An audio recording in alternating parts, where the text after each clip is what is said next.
Honky Tonk is cold.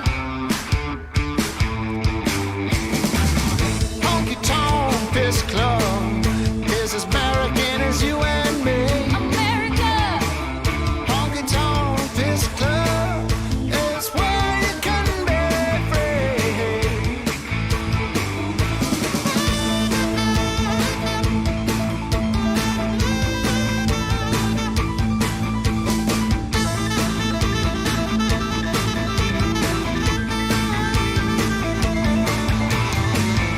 We got a couple of things you're gonna have to know about. What's that? You gotta make sure to keep yourself real clean.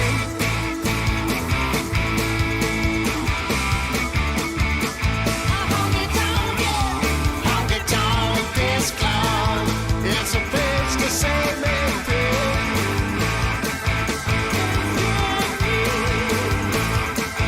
Members only.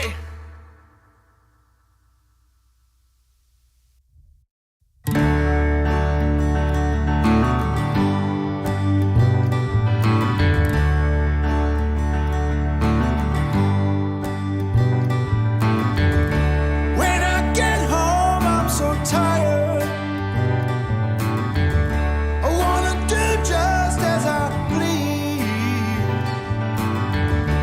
And I get out the family dog bowl. Then I get down on my knees. I slap it up. I slap it up. Slap up the hot paste that I pissed into the dog bowl. And slap it up. I slurp it up. Slap up the hot paste that I pissed into the dog bowl.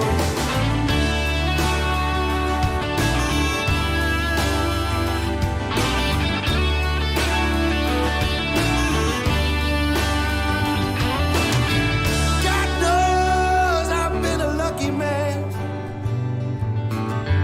Got good friends all over the place. In the trough at the local piss club. Hot piss running down my face. Slap it up. I slap it up. Slap up the hot piss that I pissed into the dog bowl. Slap it up. I slurp it up. Slap up the hot piss that I pissed up at the piss club.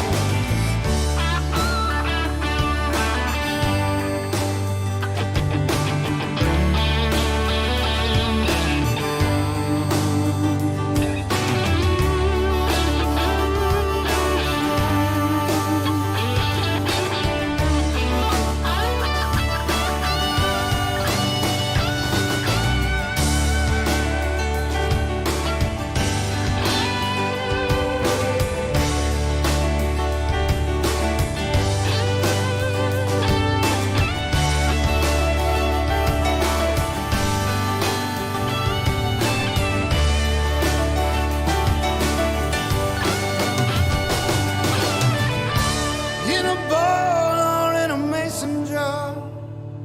In a yarn or a trough. That yellow foamy formula. Just what I need to get me on. I slap it up. I slap it up. Oh yeah.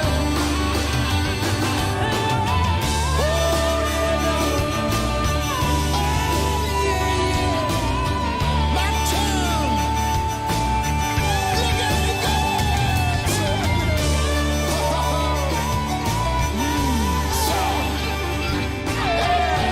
Jiggling like my children. Ain't nothing like it.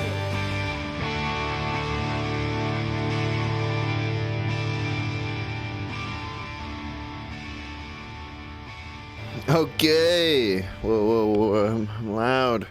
Okay. Wait. Pause. Alright, yo, what up, mother the fudges? Shit. I don't have to not swear. I can swear. It's fine. Doesn't matter. I mean, does it matter? Does it matter? If I swear? It's not radio. This isn't SFW TMH right now. This is NSFW. Ugh. God. I thought I had something to say at this fucking show.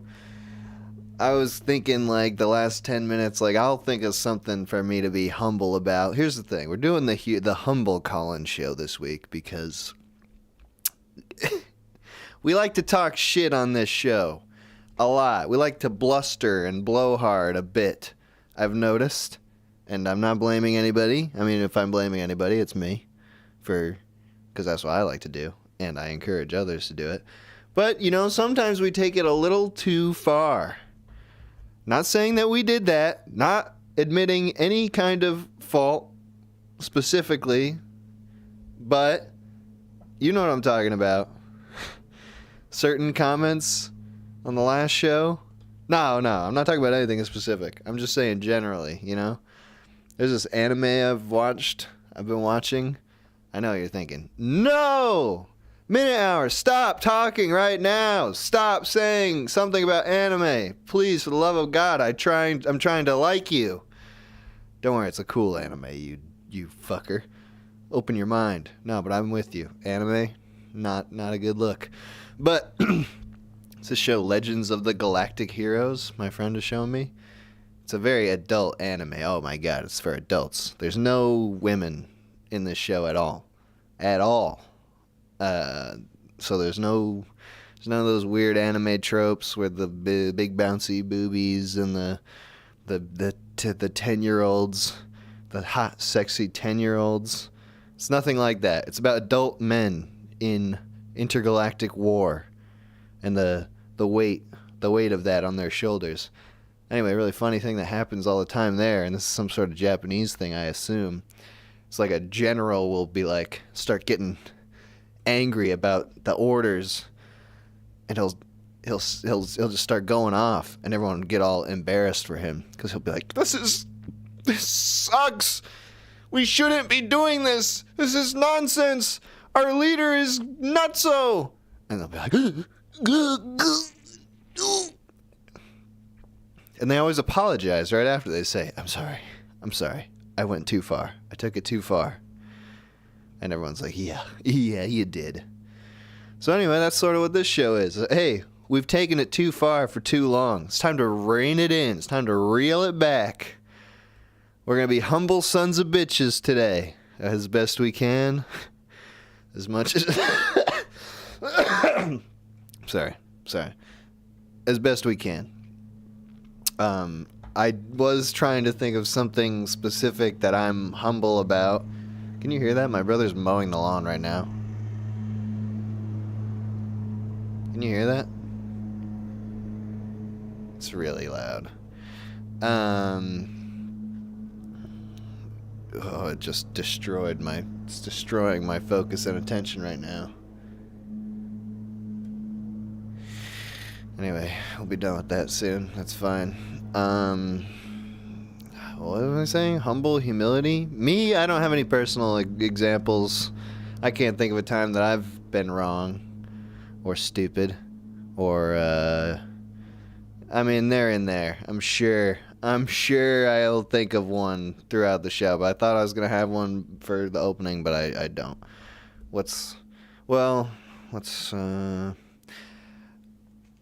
I feel like I've been, I guess, like, spending my money on stupid things lately. I mean, I don't think... Okay, well, here's the thing. I bought 3 pounds of malt extract, because I wanted to make some homemade Ovaltine, because I really like that shit, and I looked it up, and it's good for you, even.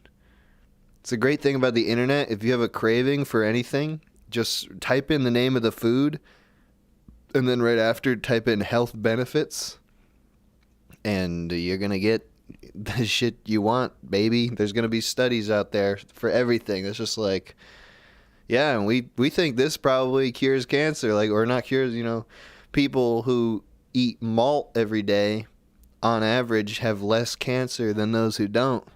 So therefore malt probably kills cancer. Probably. Which sounds pretty fucking good to me because a malted milkshake tastes a lot better than a chemotherapy radiation cocktail. I assume. Anyway, so I bought 3 pounds of malt. It's too much. This is the longest story. The short of the story is I made a homemade Ovaltine and took, I looked at how much that took out of my malt supply. And I was like, okay, I'm going to have homemade Ovaltine for the rest of my life now, which is kind of cool. It's only $18 for 3 pounds of malt. I also thought I could... This is such a boring story. Never mind. Fucking goddamn it. Malt. Whatever. Who cares? This is what my fucking life has come to. There's fucking malt. I saw Oppenheimer. Let me tell you about that shit. That shit sucked. Oppenheimer. Fucking gay. Blowing me badly. Long bad blowjob. It's like the whole time just like, oh my god, is this still happening? I'm never gonna come. Please just give up, Oppenheimer. Stop sucking my dick. I hate it. So boring. So horrible. Fuck that movie. Gay as hell. I predict Floppenheimer. It was Sloppenheimer. I'm not being humble at all. I don't want to be fucking humble. What the fuck is this topic? I gotta be fucking humble? Fuck you! Oppenheimer sucked! Alright, here's the humble version of that. No, I won't do it. It was a bad movie. I hated it. And, yeah. It was bad. It was just... This has nothing to do with the topic. But Oppenheimer was really bad. And it really made me mad. And the whole time I was trying to leave. I was trying to gather the courage to walk out. But I wanted to just check. Just to make sure that it was bad the whole way through. And I really, really wanted to leave after they dropped the bomb. Or no, they did the test or whatever. But I didn't. I stuck it out for 3 fucking hours. And I feel it humbled me because... At the end of it, I was like, all right, well, I spent $12 to see something I hated for 3 hours. I spent $12 to be mad for 3 hours. And that is a humbling experience. Okay, if anyone wants to talk about Oppenheimer, I'm game. All right, whatever. This is a stupid opening. Let's just get into the calls. Where's the fucking button? Okay. I'm turning off Do Not Disturb mode.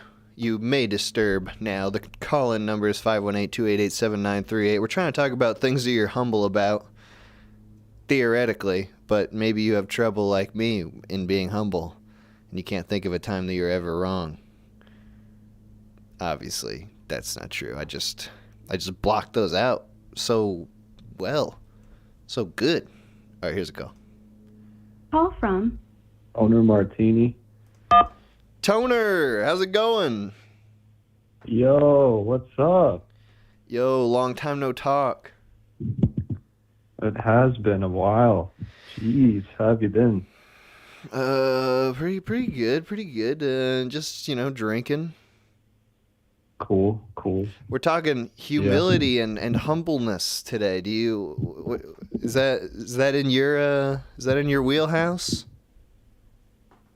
Maybe. Yeah, no, I saw that was the topic of today. And, I just started brainstorming, like, oh, what am I humble about? And then I don't really, I don't feel like I'm either humble or, like, boastful, I feel like I just kind of am. I feel like... Well, God damn it, then you're not a good subject for this show today. No, I'm not. And yet, you're the first guy but here, calling. let me... Yeah, because I didn't get to call you last couple streams. I don't know. All right, fine. But I'll talk about humbleness. Yeah. Being humbled. The concept? Yeah. So, like, you're doing this topic specifically because things got a little wacky on the last one. Maybe. Yeah, yeah. Well, when have you been? I'm going to interview you now, and you can potentially interview me. When have you been, like, yeah, how did you feel? How did you feel after concluding the last stream? I didn't really hear all of it, but I heard bits and bobs, and I mean, I felt fine. I felt spicy. I don't want to. Yeah, I don't want to act like I'm trying to take anything back. It was a fun stream. I remember most specifically was talking a lot of shit about the Jews. Okay. So I would like to be more humble in that category of my life. You want to be more or less anti-Semitic. Yeah, I'd like to. That's not how I would put it. I would like to be more humble towards the Semites. Okay. Because I feel like I get a little high and mighty with those people for some reason. I don't know what it is. See, I didn't want to get into this. You're making me get right back into the shit that I didn't want to get into. I think here. Well, how about this? So just fucking no specifics.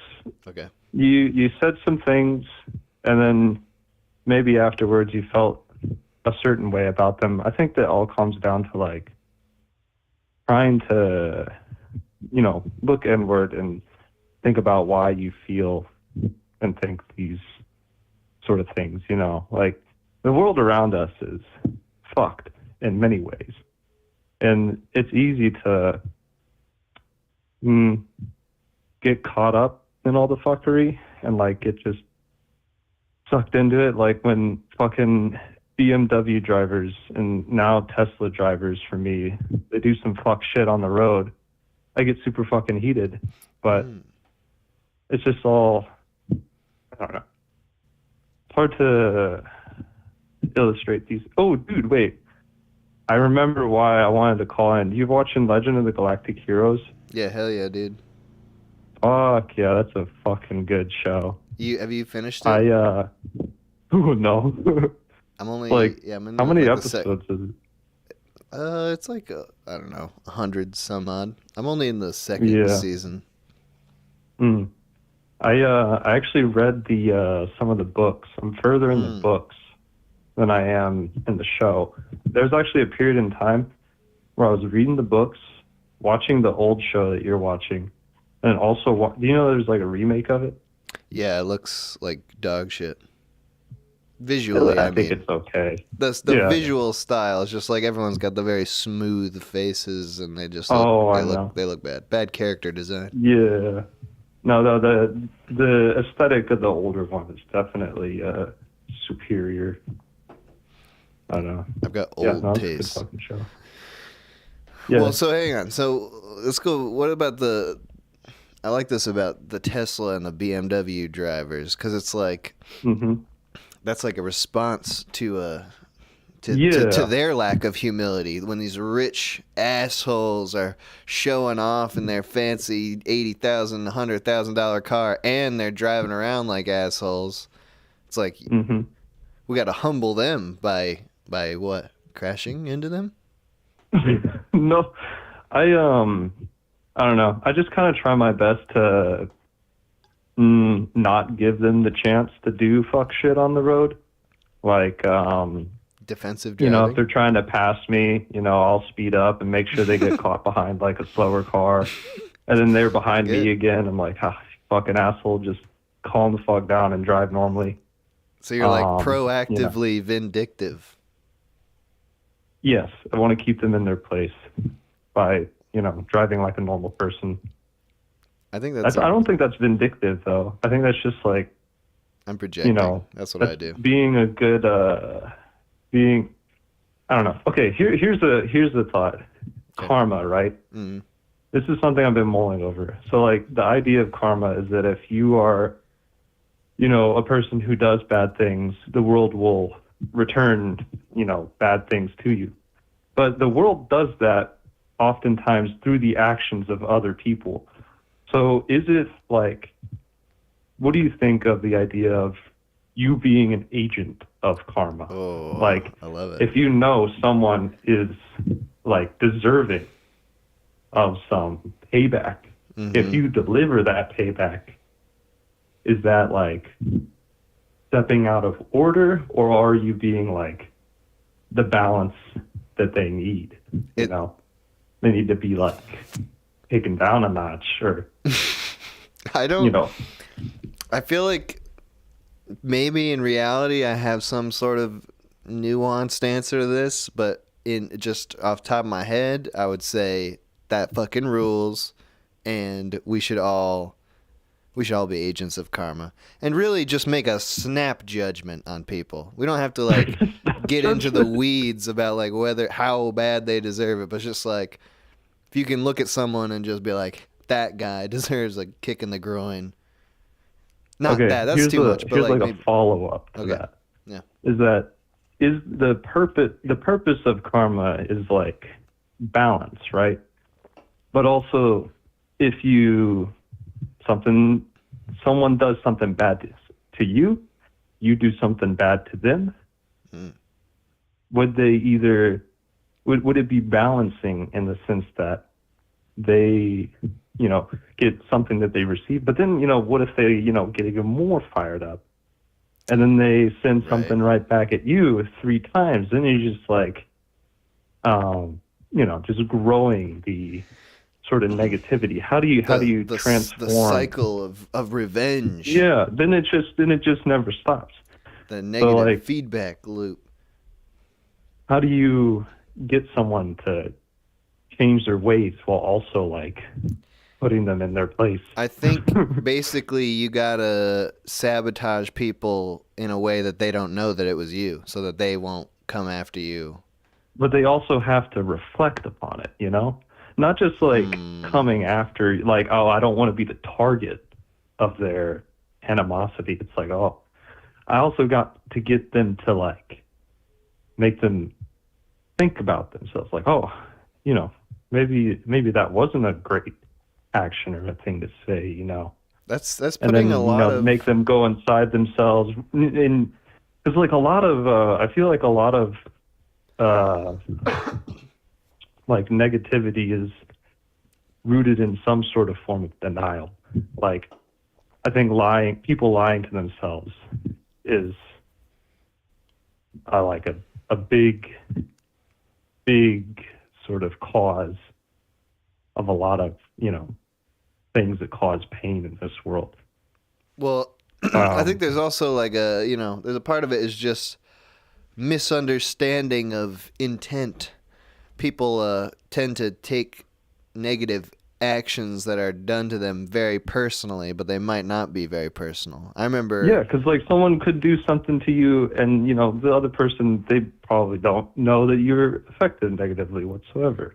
I remember I did a shitty park job once in LA because I had to get to my coffee job, and I was looking for a parking space, and I had to parallel park too close to someone, and they left me a really rude note, a really sarcastic note, just being like, "Are you an asshole for parking like this?" Yes, and it kept asking questions and answering them for themselves.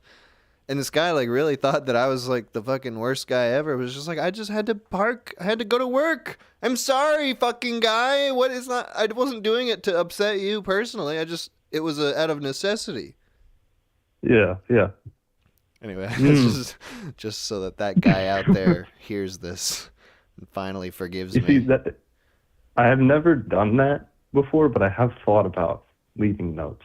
So it probably feels pretty good. Now you've made me think about that. But it probably feels... oh, maybe I shouldn't. That feels good, though. All right, Toner, good talking to you, man. Thanks for calling in. Yeah, of course. Just parting words. Just try to get to the root of things. Look inside yourself. All right, hell yeah. We're going to do that today. Bye. Everyone watch Legend of Galactic Heroes. Bye. Hell yeah. Call from Taylor. Taylor, what up? Hey! Oh my gosh, I did not expect that. Yo, you're fucking on the show. What up, dog? Hey. Well, so I I mean, I'm probably about to be humbled by asking this. You didn't like Oppenheimer. What? I just gotta know, Taylor. what did you go in expecting, my friend? Like, Taylor, I'm sorry. I Okay. agree that it dragged on. I agree. I'll tell you what I went in expecting. I expected to learn a little bit about the fucking bomb, man. It was Okay, all... that's fair. Okay, now I understand it was called Oppenheimer and not called the big bomb that blew up, which would have been more what I wanted to see. But it was like, Yeah. It felt like there was an hour in the middle that was about the bomb, kind of, but it never got into the weeds. I wanted to hear some scientific information, but it was all just about like how Oppenheimer was a sex fiend and he had so many girlfriends. okay. I didn't care about any of that shit. You know what? I honestly think you're right. Oh, good. I convinced you? Yeah, you could. I do feel a little humbled now because That's easy. you know what? You're right. I remember watching the bomb drop at the test sequence and thinking, oh, well, this is the end of the movie. That wasn't much of anything. It spent so much time, like, theoretically on Oppenheimer, but I didn't feel like I understood his character at the end of it. Like, Yeah. he was still unknowable. It was a choice to have him say, I am become death, destroyer of worlds, when they did. He said it more than once. Yeah, just certain scenes were very strange. All right, but you enjoyed it while you were watching it? While I was watching it, I enjoyed it, but the background I have is I've always been really into the Manhattan Project, so I just wanted a movie that was that long about anything like that. But That's what I think if it doesn't get into the weeds and people are walking away with superficial knowledge, then I think it probably did more harm than good. And they didn't show nobody blowing up, not even once. Yeah, nobody blew up. How are we supposed to know the impact if we don't see all those people blown up? Hey, you may be being facetious right now. But that is what I actually thought. There was like that scene where they're watching like a newsreel, and it's like you can hear, and they're like, "Oh, look at the horrors," and all the scientists are like, "Ooh, It's like, well, how about you show us that shit? How about you show us what's making them so sad? Like, how are we supposed to understand the impact? Like, if you're not even gonna show us what happened." It should have been like slow motion, dropping it on Hiroshima. Like, there should have been like a whole scene like Inception where the town is folding in on itself. And that would have been cool. I never even thought about Inception. Yeah, it would have been fucking rad. I really liked the part where, like, I mean, he was just sitting and thinking about all the horrors and like everyone was cheering and that was louder than the actual, that was good. That was cool. I thought that was probably the best part of the movie, honestly. Like, yeah, that and the Harry Truman scene where the dude, the Truman scene was awesome. That was good. That was very good. Because it was finally like someone fucking stuck it to Oppenheimer, the big baby bitch. He was whining. He really was whining. It was good. But okay. I see your perspective now. I'm like, but I guess in my life I've been humbled a lot recently because I grew up in an area different from where I have lived the past 10 years, and I grew up in an area that was a little bit more like uppity, and I grew up going to private school, and I now live in Oklahoma around a lot of people that I didn't understand there was such a difference in like education and that there could be. So I was someone who used to just assume that if people didn't know something, they were deciding to like not learn.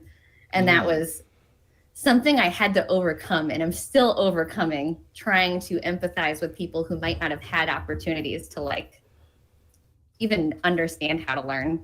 Like, you know. So what brings you among the common filth now? I definitely, I guess what I always gave myself the benefit of the doubt because I did grow up very poor, that like I felt like I genuinely had to fight to learn. But I'm getting mixed messages. Grew up poor, went to private school. My mom worked at the private school, and so I got to go. And so I have always held it that I was disadvantaged because I got bullied by the rich kids, you know? Right. So then you don't deserve to be here. You're not rich like us. Exactly. So then when I moved somewhere where I was like, well, why doesn't anyone want to learn? Why don't they educate themselves on these things? And I was getting really frustrated. And then they would tell me about how they went to school and they wouldn't even be able to like, church was really heavily involved in a lot of their schooling. And like, they didn't learn basic things and they didn't learn outside of like the history of the state they're in. And it's just crazy to learn because I don't know, it's hard to, there are still times where I get into arguments with people, especially like, you know, historical or political or stuff that maybe they don't have other perspectives on. And it's really hard for me to humble myself and be like, okay, well, I'm just going to have to listen and not talk over them. You went to a non-religious private school? Do those exist? Yes. What is that like?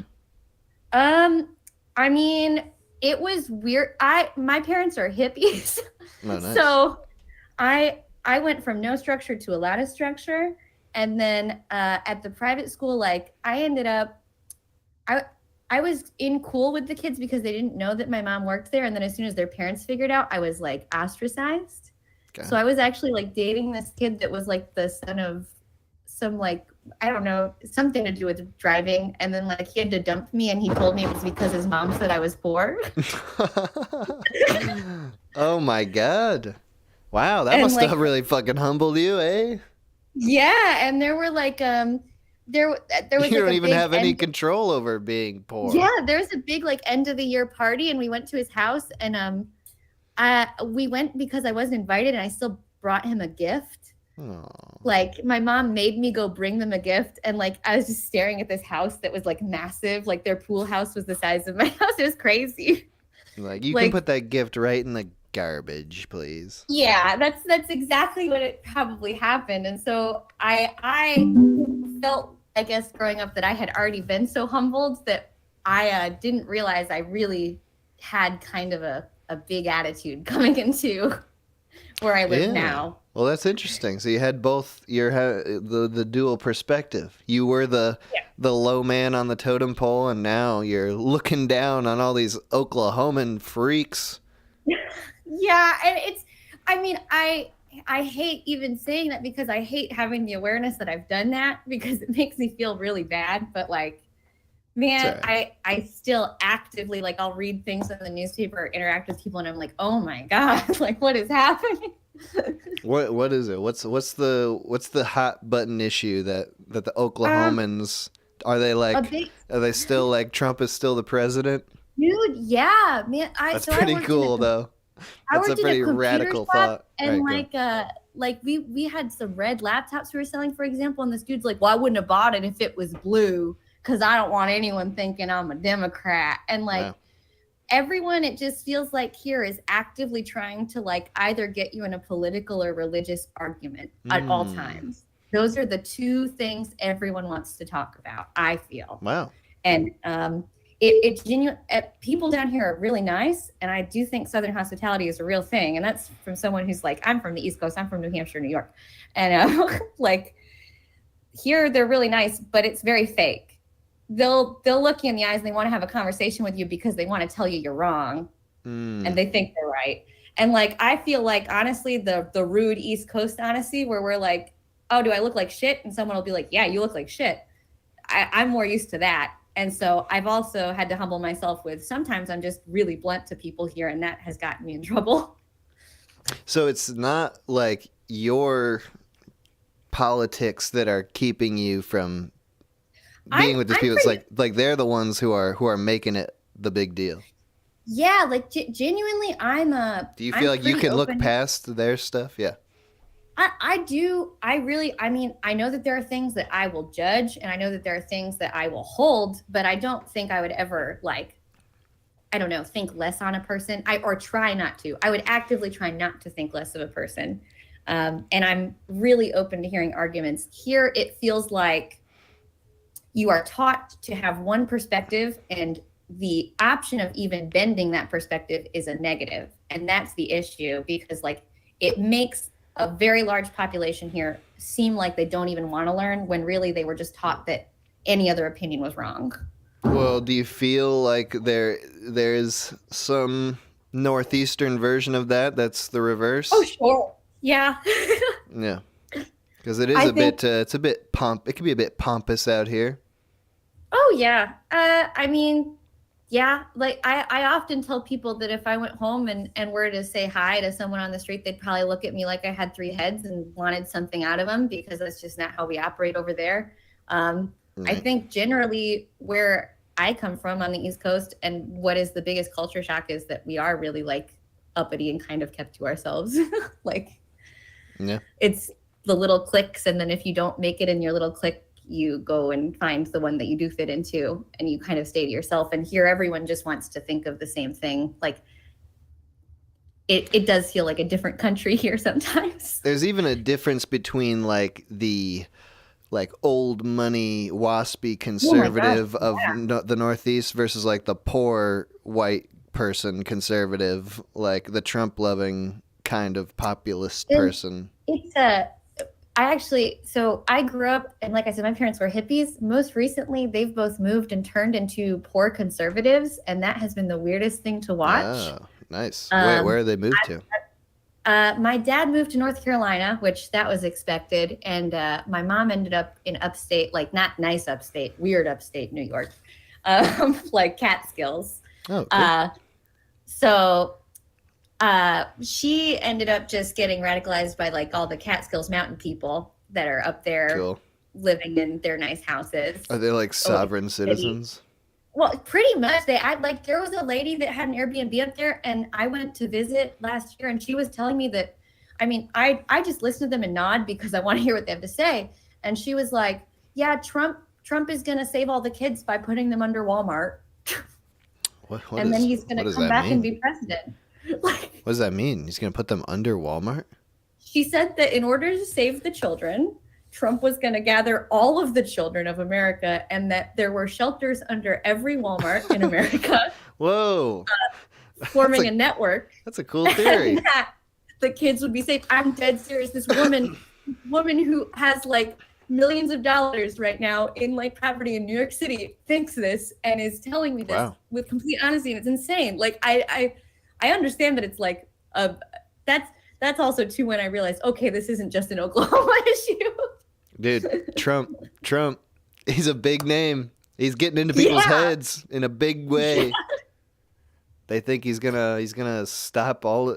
He's like gonna find Atlantis. Dude, yeah, but. Well, that's interesting. All right, well, hey, we've been talking for a bit here, so I gotta let you go. But it was great talking to you. Thanks for calling in. Thank you so much. Have a good one. Thank you. You too. Bye-bye. And right down to the Call next. from Dude boy Aaron. Aaron, you back? Oh, yes. Hell yeah. How do I make it back? What up, dude? Slip through the crack. You sound like you're in a bunker right now. Oh, no. Sorry, you're on speakerphone. Okay. Is this better? Nope, but it's fine. We can hear you just fine. So, Aaron, we're talking humility today. You got any experiences with that? You want to humble someone or maybe yourself? God. As douchey as it sounds, I try to be humble. Like, that in of itself sounds like a fucking humble brag. Yeah, you know what I mean? You try. We can't determine if you're successful or not. We will by the end of this call, though. Fair enough. It's just like, at what point is it like, are you not being humble? Because like sometimes people will compliment me on shit, and like what? If I let it, I'll get a big fucking head. I don't know, random bullshit I do, ceramics, maybe working out bullshit, or just I don't know, random like insignificant. You tell me you got a shit. hot bod and you make ceramics? Yeah, how'd you know? Dude, hell yeah. No, I feel like I look like I'm in shape, but I'm definitely not like sculpted or nothing. I ain't no jacked fucking dude, you know? But you do sculpt. I do sculpt. Funny enough, I'm not sculpted, but I sculpt. All right, so people give you big, nice compliments, and you, what's your response? No, me? I'm not hot. I don't do ceramics. Not like that, but I'm like, thanks. Like, I'm fucking awkward, dude. Oh. But then, but then you got, like, the converse. You got, like, fucking people that are just like you got like the meathead gym bros, and then you got like the people who just take all the compliments, or like will just like, yeah, dude, like I gained all this muscle. Look at me, like I'm fucking hot, and you're like, dude, no, what do you fucking mean? Dude, so what do you do? Like that turns you off. Do you think it turns off other people like it turns you off? God, I hope so. But like, these people just got all their buddies and shit, and I'm like, I don't like my biggest complaint with people is when they got like a big fucking ego, and it's like, how do you have a big ego, dude? Like, shut the fuck up. You're nobody, just like the rest of us. Like, get in line. Do you see that like in person, or is that like a kind of like a social media thing? I notice people have big egos on social media. Kind of both. Yeah. More so on social media, but definitely kind of both. Social media's got like the I'm gonna post my best, most impressive things. So I got a story for you. When I was stationed out in Hawaii, we were on Bellows Beach, right? Like the military-only beach, because fuck you, military took this land, it's ours now. Cool. And there was this chick, and she just like, I was with my buddy, and she's just standing around like, we couldn't tell what she was doing until we saw her like husband in the background. He's like just like taking photos of her like the entire time for like 20 minutes straight, and then like we go in the water and we look back, and she's just fucking on her phone, and then she takes a nap. Like she had a boogie board. She's posing with the boogie board, and she didn't do a goddamn thing in the water with the boogie board. Like, not a fucking thing. And then after, she just took a nap, and I was like, bro, what? So you think she was like some sort of influencer or something? I don't know, but I fucking hate those people in Hawaii. Funny enough, at the gym on base, motherfuckers be rolling up in the gym, like, videotaping themselves. And I'm like, dude, like, you're at the gym on base. Why the fuck are you doing this? Like, one, like, I don't want to be in your video. Two, like, you're the most average Speedy Egbert-looking motherfucker I have ever seen. Stop it. They must be getting the likes and the comments, though. I mean, that they're not doing that for nothing. I guess, but like, I guess that's the part of me that like doesn't understand it. Like, I don't like, why? Why do you need the attention? Like, I'm a lonely dude sometimes, and I like my validation and attention too. But like, do I turn to social media for it? No. Well, you got a girlfriend, right? Yeah. Yeah, I remember you saying that. I remember everyone who calls in who says they have a girlfriend. So you get some validation and attention. That's baked in. But hey, what if you were looking? What if you were looking for a hot GF and you're like, hey, I gotta fucking videotape myself walking into the gym to prove that I am fit? Nah. You wouldn't do it? No, because like even when I was still like dating around, I had a Tinder, sure, and I tried to like get some good pictures here and there, but right. I wasn't especially with those friends where you hang out with them, but you're just their photographer, and it's like, dude, like I don't want to fucking like. Oh, yeah. How about you humble up, because you ain't shit just because you get some good lighting on some photos. Fuck you. Like when you like. That's what you say to your your friends. No, because they know not to ask me to be their photographer. Oh, man. God damn. I get mad. Do you take your own pics?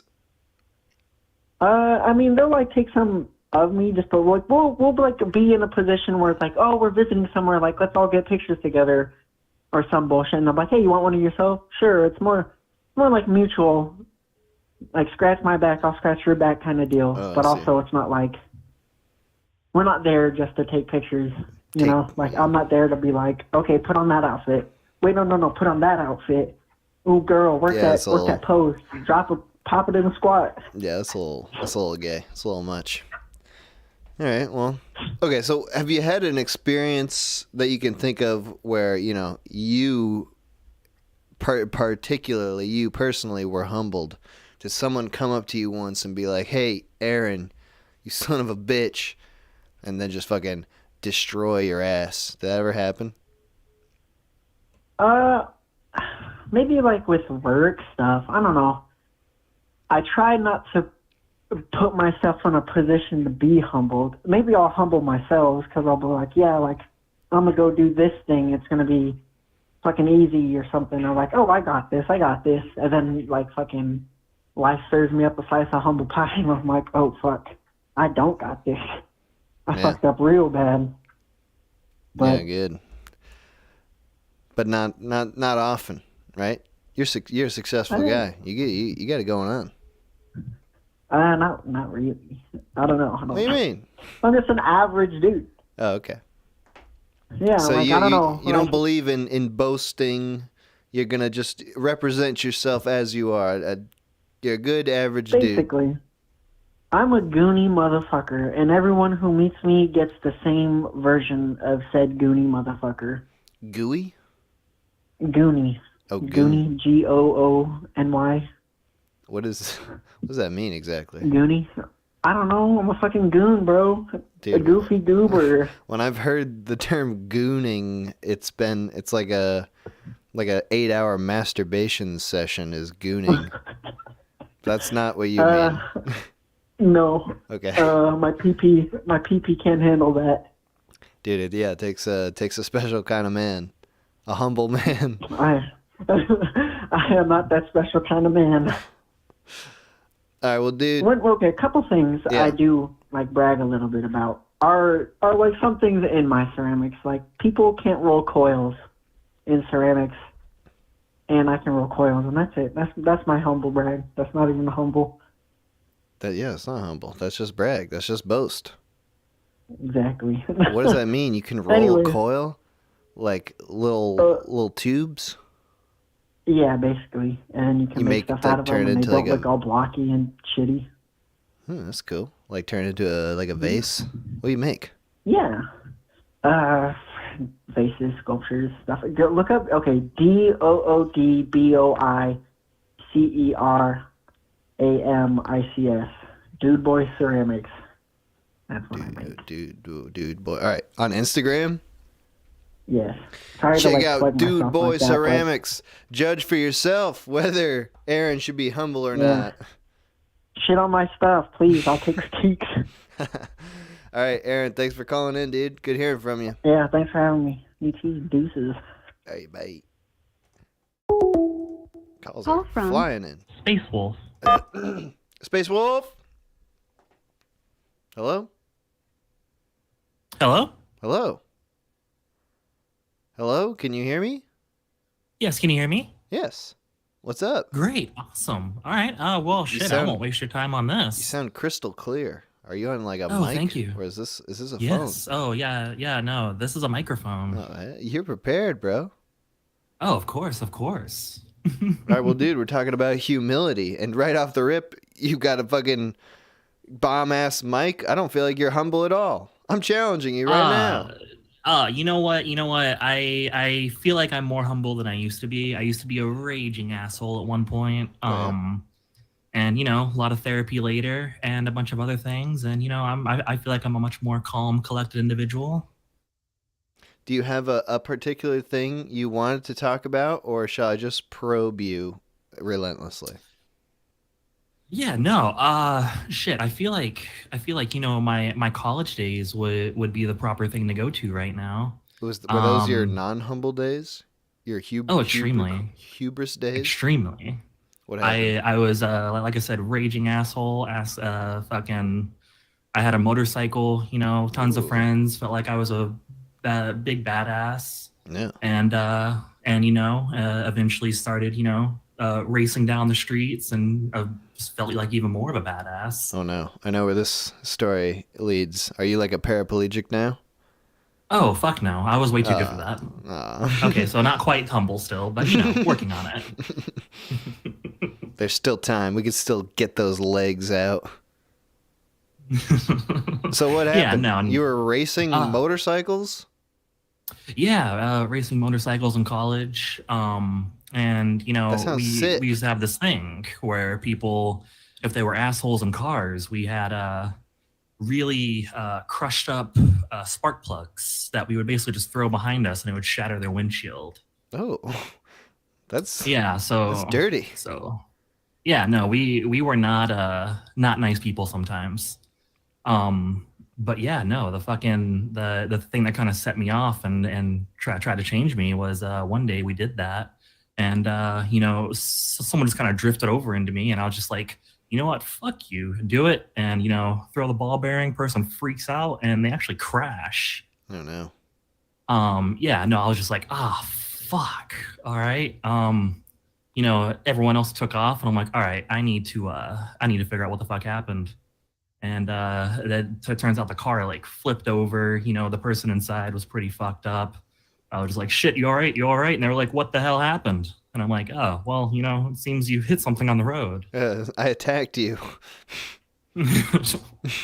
Yeah, they weren't entirely sure what happened, but they ended up being all right. But that was, holy shit, dude. That was where I was like, shit, maybe I should stop being such an asshole. Well, props on you for not taking off and for checking to make sure that they didn't die. First and foremost, got to give props. But what was the result of that? They just didn't know what happened? You were just like, yeah, I don't know. That's crazy. Life on the road, it's unpredictable. I mean, in complete honesty, yeah. Like I didn't. I wasn't about to say, oh yeah, I was kind of in a attempted murder situation. Yeah, that was me. Please call the cops on me and arrest me right now. So yeah, it actually caused a change in your thinking. Oh, definitely. My entire point at the time was, fuck them. I want to teach them a lesson, but I'm not trying to fucking kill anyone, Right. So you just didn't realize at the time that your careless actions could result in such harmful damage. Oh, I definitely wouldn't call them careless. They were very intentional actions. Intentionally trying to hurt someone, and it turns out it actually worked. Yeah, no, it actually hurt someone in a way that I didn't expect, and I from that day on, I tried to be a little bit better. We started going to therapy. I actually transitioned. I'm a trans femme, and from there, it just let go of a lot of anger that I was running around my life with. What does it mean? Does that mean man to woman, trans femme? Correct. Yes. Okay. Do you think that's how does that figure into? Was that part of the therapy, or is that just part of refiguring your life? Oh no, it was definitely like a refiguring out of my life. I had so much rage I was just walking around with all the time because I hated myself. I hated the world around me. I was so upset at how happy people were just being themselves, to the point that, I was just like, I need to do something. Like, I can't keep going like this. Like it gets to the point where, you think maybe stepping in front of a train would be the better option at one point, and you have to start changing things. Yeah, were you having suicidal type thoughts? I was for a very long time. Last year, it kind of came to a whole culmination. And Last I started year? Going to some... Dude, that's recent. Yeah. Last year, it got really, really bad, and I started going to a psychologist. I got on some meds, and I'm a lot better now. What the fuck? You're better? It's only been a year. Yeah. Well, modern day pharmaceuticals are a hell of a drug. What are you on? Do you want to say? You don't have to. Oh yeah, no. I'm on some. I'm basically on Lexapro for extreme depression. Yeah. I'm on clonidine for anxiety. Clonidine. I've heard of Klonopin. Yeah. What is clonidine? Is that similar? Klonopin is like a more extreme version. Clonidine was originally a blood pressure medicine that they basically found slows your heart rate. To keep you from having panic attacks and things of that sort. Good for rage, I bet. Also. Not really. No. The Lexapro does a better job with that. So, do you feel like? Well, let me ask. What's the relationship between the therapy and the medication? Do those things go hand in hand really quickly, or is there like a process of therapy that leads to meds? Yeah. And which was more effective? So I was in therapy for months, even off and on for a few years prior to the meds. I was like, you know what? I can get through this. I don't need fucking meds. I got this. That was a lie. So after a while, I was like, I need something stronger. You know, just therapy isn't doing it. I'm going fucking crazy. I'm literally thinking about killing myself every fucking day. And it got to the point where my wife was like, you need to go to a psychologist. So let's book one right now. And we did. Dude. And it was like almost immediately where, you know, I started feeling better, and that combined with the therapy just kind of really helped me make, you know, more level decisions. They have those different, there are like the, you know, I don't really know my shit at all. I'm sure you know a lot more than I do. But from what I do know, there are those different types of medications. Some, I know I've been on medication before where they say like, it could be like, you know, 3 months or so before you feel anything with this medication. After taking it every day for 3 months, maybe then you'll feel a little less depressed. But you're saying this is one of those fast acting ones. Not necessarily. The full effects really only start coming in after a few months. I think what a lot of it was just like the sense of hope that I was finally doing something about it. That really helped me out, and really started to like get me to climb out of that dark hole that I was in. I'm still on the ladder out of that hole, but you know, I'm starting to see the light at the top because I digged a really fucking deep hole. You said you have a wife? Yes. How long have you been married?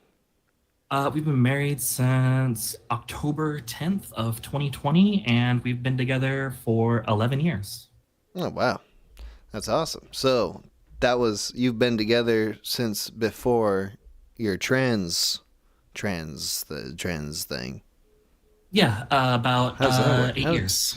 How the heck does that work? Well, you know, if you are thinking about becoming trans, marry a bisexual. Ah, yes. That makes a lot of sense. That's a good life hack. Oh yeah. But yeah, it was just one of those things where it was a combination of we were like, yeah, you know, it's time. We're trying to you know, move further on. We don't want kids or anything, obviously, with my current situation, but yeah, we were like, you know, let's lock this shit down. Well, yeah, I mean, this is a great example of humility, I would have to say. If you as a person, if you're so uncomfortable with yourself that you got to make such a change, that's got to take some self-reflection that is probably beyond what a lot of people do. Oh yeah, you know, it was deciding to start, you know, being true to myself going forward, and you know, just living my life. Good. So what do you think? Like, what's the future hold? More motorcycles. Oh. And hopefully less right back to the start. Bring back the ball bearings. No. This time much more level-headed. You know, if someone's an ass, just keep driving, you know? All right, well, there you go. It sounds like you learned your lesson. Just a bit. All right, well, dude, thank you for calling in. It's good hearing from you. You as well. Big fan. Big fan. Thank you, man. All right, you have a good one. Take care. Bye. Just missed the next one. Am I going to take a break? Let's see. If another call gets through here, I will take it. But I do have to pee. Which is great. Oh, no. All right. We'll take this last call. Okay. Call from Old King Cole is a merry old soul and a merry old... To accept. Hello? Hello? How's it going? Yo, wait, is this the minute hour? Yeah, dude, what's up? Yo, what up? Dude, oh man, I don't know what to say. I've been trying to, like, each stream, I always, like, enter in at, like, the last minute, and I, like, try to call or something, but it never works, or that's the last call of the day. Dude, I'm on it. Dude, here you go. dude. It's your time to shine. You get to say whatever the heck you want. What have you been waiting to say all this time? Please don't let it be a N-word.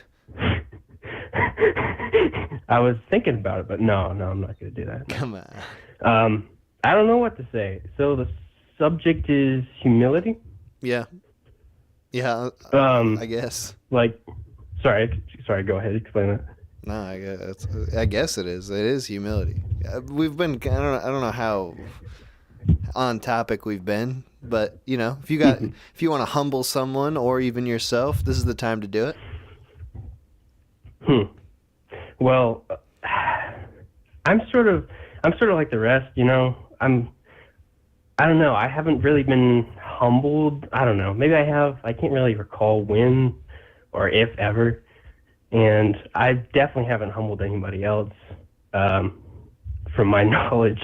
Never? I'm just not that kind of person. I'm not really a person to say, you know, just go up to somebody and say, you're entirely wrong. I'll definitely have an opinion about somebody, though. I'll definitely have, like, my own opinion, but I won't, like, regurgitate that out, because I don't know. I don't believe that's the best type of action unless I'm being invoked with violence. You don't like to tell a guy that he's a big piece of shit. Well, there was this one dude that I worked with, but like I never outright said he was a piece of shit. He would ask like he was just bug me, and he always he was a know-it-all. He was like probably almost twice my age, and I worked under him, and I worked. He would always say dude, I'm so much I'm experienced. I've been through the army, you know. I know all this shit, you know, dude. I can I've told him, you know, I kind of grew up with a poor education. I was homeschooled. I never really had an education. My parents never actually tried to. Well, they tried, but poorly. But I never got an education. Okay, so you're homeschooled, but not very well. Not at all, I'd say, really. Oh, okay. I don't have any education whatsoever, so I'm pretty stupid. That's pretty cool, though. You're you're a clean slate. I don't know if I'd call it cool. I'm a victim of my own time, because I'm just a victim of my own, you know, I guess, I don't know how to put it, I guess my own time, because I can do, you know, I could do whatever I want, but then also that leads into to habits and whatnot, like playing video games at 3 a.m. in the morning. That's not healthy. It's fun, but you know, it's not healthy, and it kind of made me an insomniac. You still doing that? Anyway, okay, sorry, go on. No, sort of, not really. I kind of don't really play video games anymore. I'm kind of burnt out on a lot of things. Kind of just burnt out. I don't know, working, playing video games. I don't know, man. I kind of want to just hermit by myself somewhere. Just be left alone with my thoughts and just think long while what I want to do with my life. Because I'm a pretty introverted person. I don't go out, and I don't know. I'm a very boring person. And I guess I'm left myself alone a lot.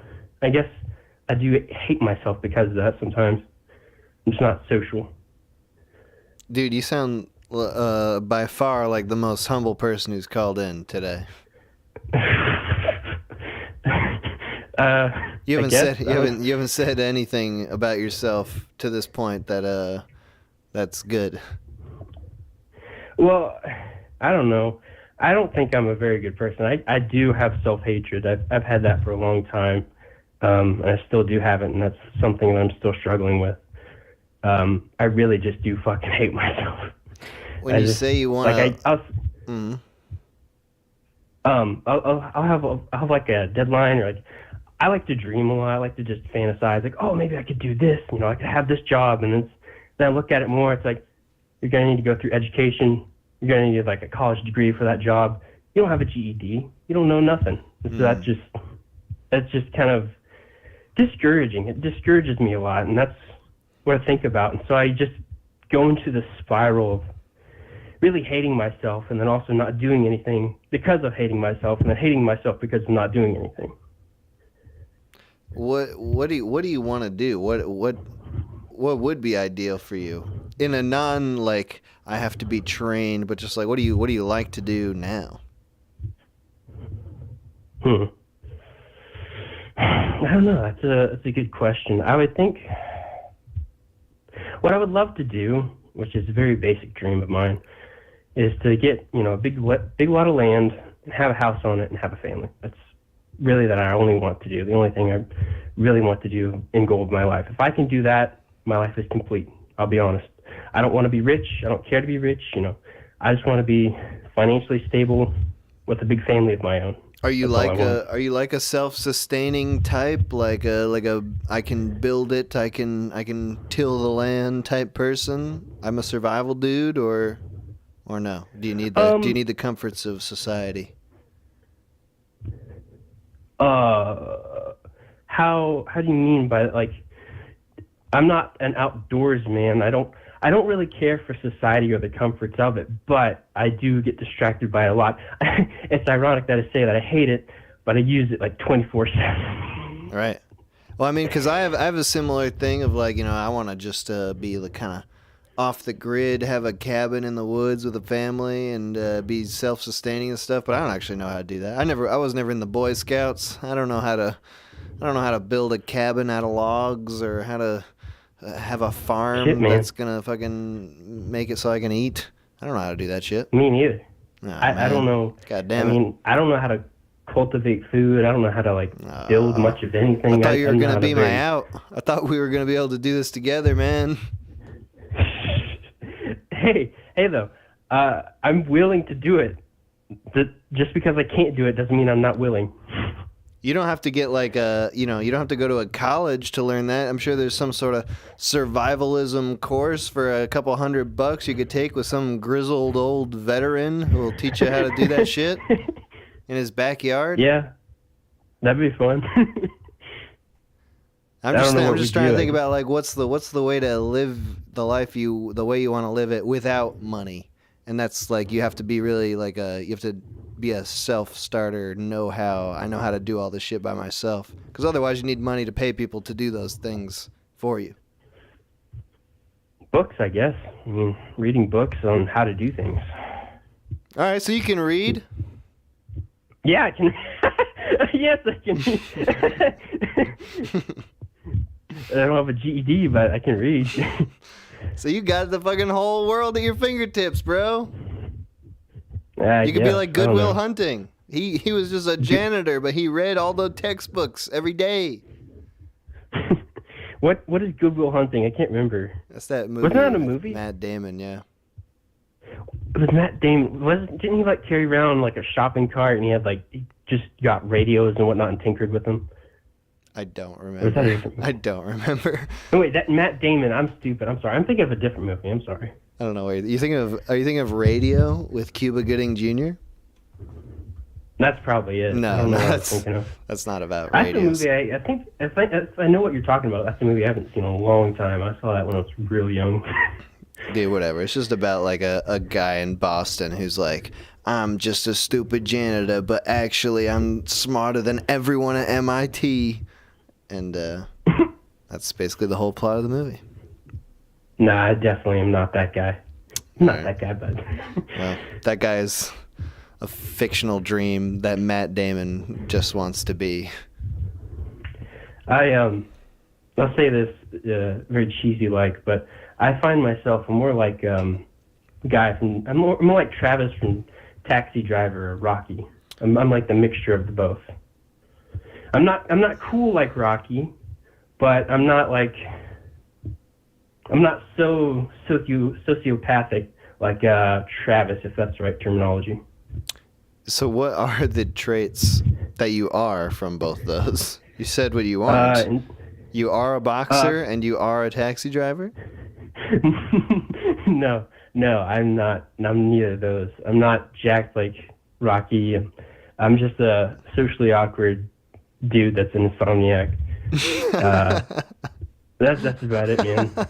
that has problems. Wait, so what about Rocky? That's just Travis. That's just Taxi Driver. What's the Rocky I'm more trait? like Travis. I'm more like Travis from Taxi Driver. Dude, I just rewatched that recently. That's the best movie of all time. Taxi Driver? Taxi Driver? Yeah. Yeah, dude, I love that movie. I need to rewatch it, but I watched it like recently. I really related to the scene where he was just like, he put some Alka-Seltzer in his drink or something and just started fizzing. He just stared down into the bubbles. Like, dude, I can relate to that. My mind's just everywhere. Dude. Yeah, I mean, it's not really a hot take, but I think Taxi Driver is by far the only good movie. Every other movie sucks. Taxi Driver is the only movie that exists. I recommend watching Rocky if you haven't already. It's pretty. Hey. I'm Italian. I like it a lot. I'm half Italian. We've watched Rocky a lot. I've seen a lot of Rocky. It's good though, you know. It's about being tenacious and perseverance.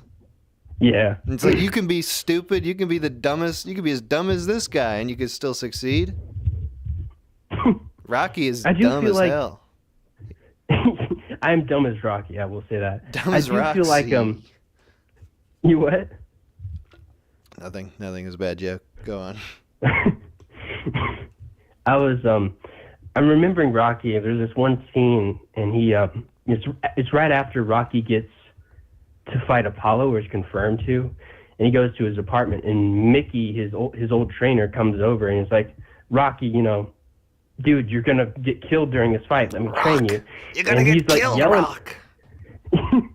Rocky's like, all right, so where were you before? You know, when I asked for your help, where were you before? I can relate to that moment a lot, to where like people just, I don't know, they've given up opportunities and like, I don't know, didn't help me as a child and really give me what I needed to grow. I can relate. I mean, I shouldn't. Your parents. It's kind of.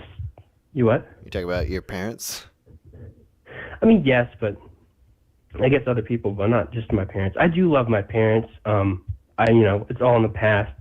I love them unconditionally. I mean, they're my parents. I don't hate them, but I do hate how they raised me. But I can relate to that in a lot of different mannerisms. Like, I don't know, just thinking people like, why didn't you help me? I don't know. Dude, that's hard. I mean, hey.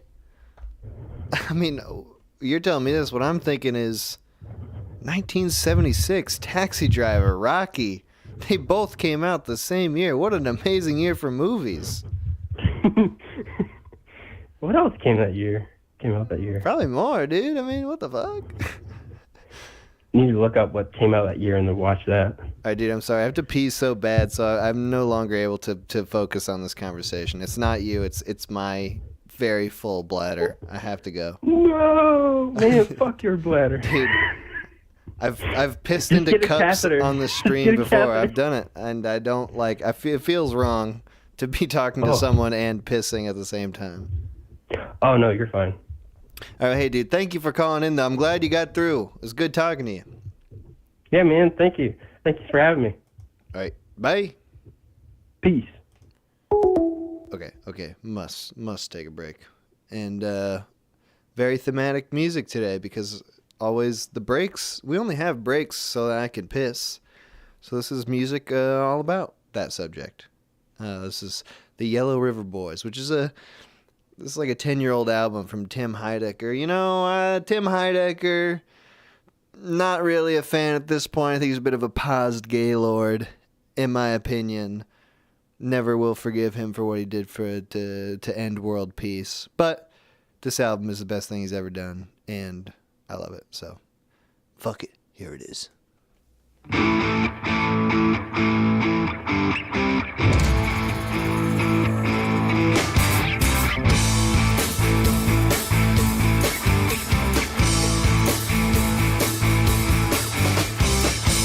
It won't piss me off if you piss on me. It's as natural as 1, 2, 3. My mouth's wide open. I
Okay. Well, that was a short one. All right, but I'm ready anyway. It felt so good, by the way. Well, not to make it weird, but I was moaning. Woo! Okay. Talk about humility, I guess. Being humble. Humble sons of bitches today we are. And we are back. Call from Preston. Preston? Hello? Hello. Hello, what's up?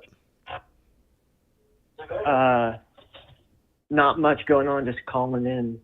Oh, yeah. Well, actually, I do have a purpose here. I have something to defend. Okay. Is it Oppenheimer?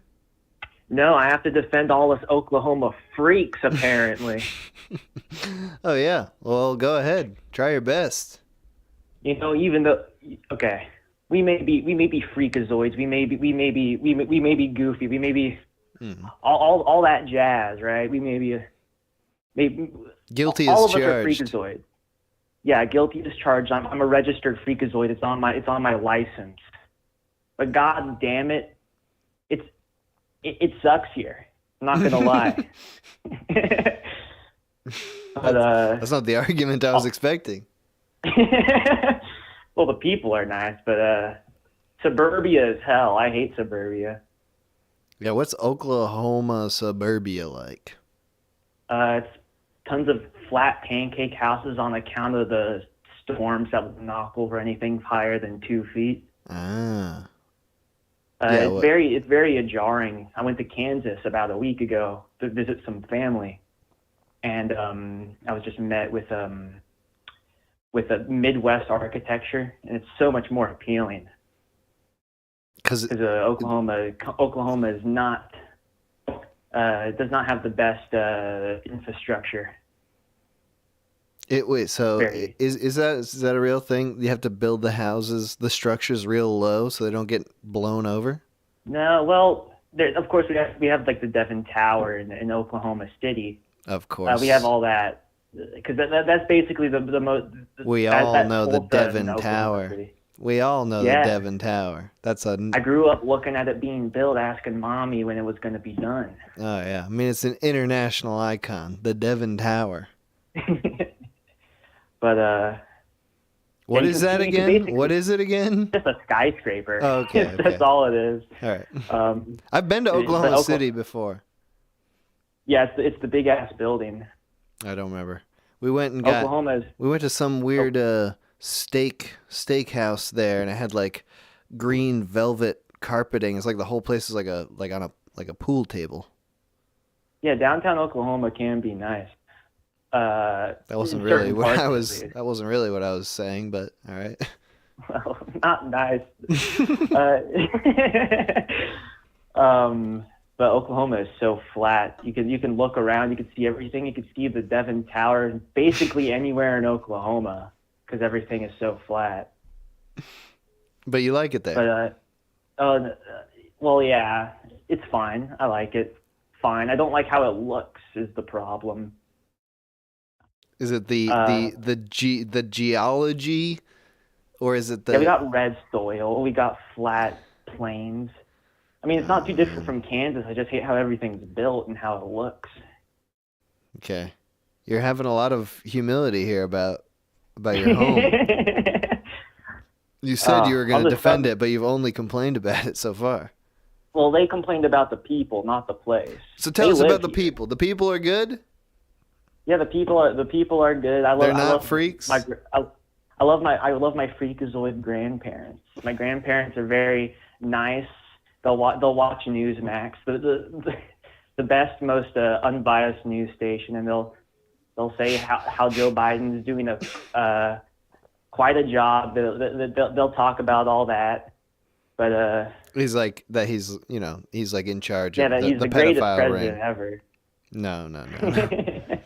He's the lizard man he's the Sound of Freedom villain. Yeah. Okay, anyway. So on the subject of being humbled, this is what this started with, right? It kind of switched to humility. Aren't those the same? Are those not the same root word? Well, humbling is like cockiness getting pushed down, I think. But what's on humility? the subject of being humbled, I was humbled earlier this week on the subject of aliens. Oh, because of the new news. Because that guy in Congress was just like, he was like, "Yep, giant floating orbs just kind of going around. We don't know, but they're real." What's the story? Give me the. I'm not like on Twitter. I've only heard me neither. from I have secondhand. family that does. Yeah. Okay. Yeah, I'm secondhand too. I know a little bit, but it's just a Pentagon whistleblower showed up. He couldn't show the evidence to the public, but he showed it to Congress themselves, and he was just like, "Yep, we got these like floating Mach 2 orbs. We don't know that they ain't ours. I don't know what they doing, and yeah, we can't fuck with them. We found some wreckages. We found some biological ooze. I don't know much more than that. I don't know. They said they found biological remains of something. But like watch highlights of the Congress thing. I don't know much more than that. Dude, I feel like you're not the right guy for me to. I'm not ask all my questions. I need this Congress I'm guy. not an authority on it. I've heard that term, alien biologics. That's all I know. Yeah, I think that's what he said. Sounds like a bunch of bullshit to me. If I'm being honest, sounds like some BS. Biologics? What the hell is biologics? That's anything. That's anything that exists is biological, isn't it? Like it's matter that exists. Like what does that mean? What is biological ooze? What the fuck does that mean? All I'm saying is that weird stuff is going on. That given like 2 weeks ago, I would have just been like, yeah, it's all bullshit. Then the U.S. government is saying it's real, so I'm still I'm not quite sure what to think. So I was a little humbled on that part. I'm not humbled yet. I'm still feeling quite proud of calling it all bullshit. I don't know. Maybe why can't he show the evidence to the public, but he can show it to Congress? What does that mean? Because I don't know. It's national security. I don't know the legality of it all. Yeah, it's probably something like that. That doesn't make no fucking sense. National security from who? The aliens? Well, they'd show up. The alien from the Chicken Little movie would come out of a big space orb and kill him with a gun. Stop fucking I think that's what would happen. Showing our biologics. We are private about that. Dude, we just wanted to show that biologics. to you. We just wanted to show that. We just wanted the government to know. Please, I just wanted Bill Clinton. I wanted George Bush. I wanted everybody to know except you. We, the aliens, work in concert with the government of the United States. Because we figured that out. We figured out, like, we don't, there's all these people all around, but really who we want to talk to the most is Congress. I don't know fucking shit about it. I don't know anything. I just think it's interesting. It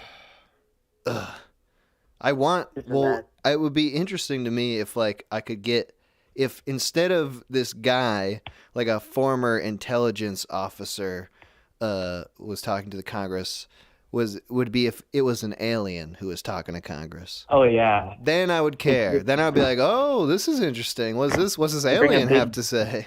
Black-eyed gray alien. And they just start fucking come up with an grilling. interpreter. Yeah, they're just like, what the speak to them with their fuck? mind. So what the fuck are you doing here? Like, what's your opinion on abortion, you son of a bitch? And like, just start politicizing it immediately.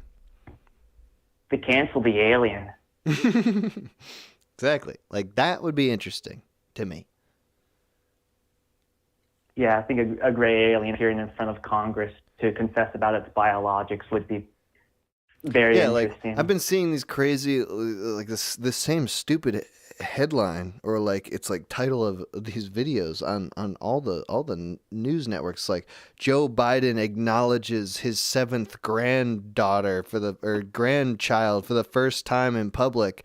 And it's like, that's the dumbest fucking headline I've ever seen, unless that kid was an alien. Then it would be like, oh, Joe Biden has an alien grandchild. Joe That Biden is adopts a interesting. gray alien.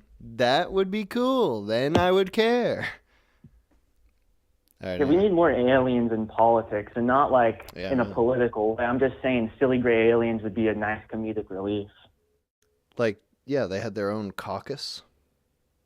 Yeah. The alien So caucus. the gray alien population of 3. And they've got like these crazy priorities that nobody cares about. Alien priorities. Like, we got to turn oxygen into hydrofluoric damage. And be like, what? Trees need to be more blue. It's like, oh, fucking these dumbass aliens. They don't. Oh, they're at this shit again. Blue trees. I don't even know what that means. Dude, thank you for calling in. It's good talking to you, man. All right, have a good one. All right, bye. Call from Connor. Oh my goodness, I fucking made it. What up, dude? How's it going? What is up, my man? Nothing big fan, much. Mr. Howard. Eh? I said I'm a big fan, Mr. Howard. Oh, thank you. Well, hey, we're talking about humility today and humbleness. Yeah, and I thought it was the perfect one for me to call on. Oh, yeah? My ass got done humbled yesterday. What happened? Did you get beat up or something? No, it wasn't. It was emotional. Oh, probably. Was it a woman? This one. Well, I guess they all can be. As the classic tale goes. It's like you're either getting beat up by a man physically or beat up by a woman emotionally. Yeah. Sometimes I've seen some big girls that could probably do the physical too. That's cool. So what happened? Any hooch. Yeah. So pretty much I was in a caravan and I'm following these older gentlemen that I'm friends with. Okay. And we pull into like a, let's see here, like it's a very Utah thing where I'm from, where we have little soda shops. Soda You probably shops? don't have those, huh? Yeah, it's like, it's just like a little coffee shop, like a little barista, but it's just soda pop. That is wild. Are you Mormon? Yeah. Well, if you're from Utah, you're born Mormon. It's whether you stay Mormon or not. So I'm not. I sort of thought currently practicing. I was talking with my brother about this. I was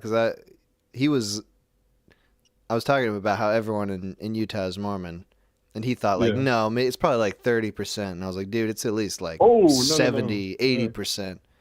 And I was right. I was not humbled in that instance. I was confirmed. You fucking humbled your brother. That's right. Okay, so you're born Mormon, and you've gone away from the faith, but you still enjoy soda pop. Actually, I do not enjoy the soda pop. Oh, no. I also strayed away from that. You're not even close to being Mormon. Dude, I don't know how I haven't been put up on the cross yet. It's got to be caffeine-free soda, though, right? No, man. They're straying away from their roots. Oh, okay. All right. They're losing- not humble. getting a They're little losing their loosey-goosey. humility. You can't have multiple wives. You can drink your spicy drink. All right. That makes me worried a little bit. It's like, what dude. else? Yeah, they could take over what else if they don't care about being humble anymore. All right, soda anyway. pop. All right, sorry, I've totally derailed your story. All right, you're talking about no. soda pop bar. This is a weird thing. I've never heard of this before, but okay. I know. So anyway, I'm driving my own car behind my friend's car, and they're older gentlemen. Mm-hmm. And anyway, so they ordered me some drinks because, they're like that. And so I pull up, and the girl's like, "Hey, they got you a dirty Dr. Pepper." And I'm like, "Okay, cool. Sounds I don't want gross. that, but can I just get a large water?" She's like, "Sure." And so I pulled up to the window, and there's like 3 girls in there, and they hand me my drink, and I'm like about to go, and they're like, "Hey, by the way, you're really cute." And so I just turned, red as a lobster. Oh. And I'm like, well, you're too sweet, thanks. And then I leave. And so I'm feeling like hot, you know what I'm saying? Yeah. As you do. Yeah. You got complimented by a girl? That's crazy. Dude,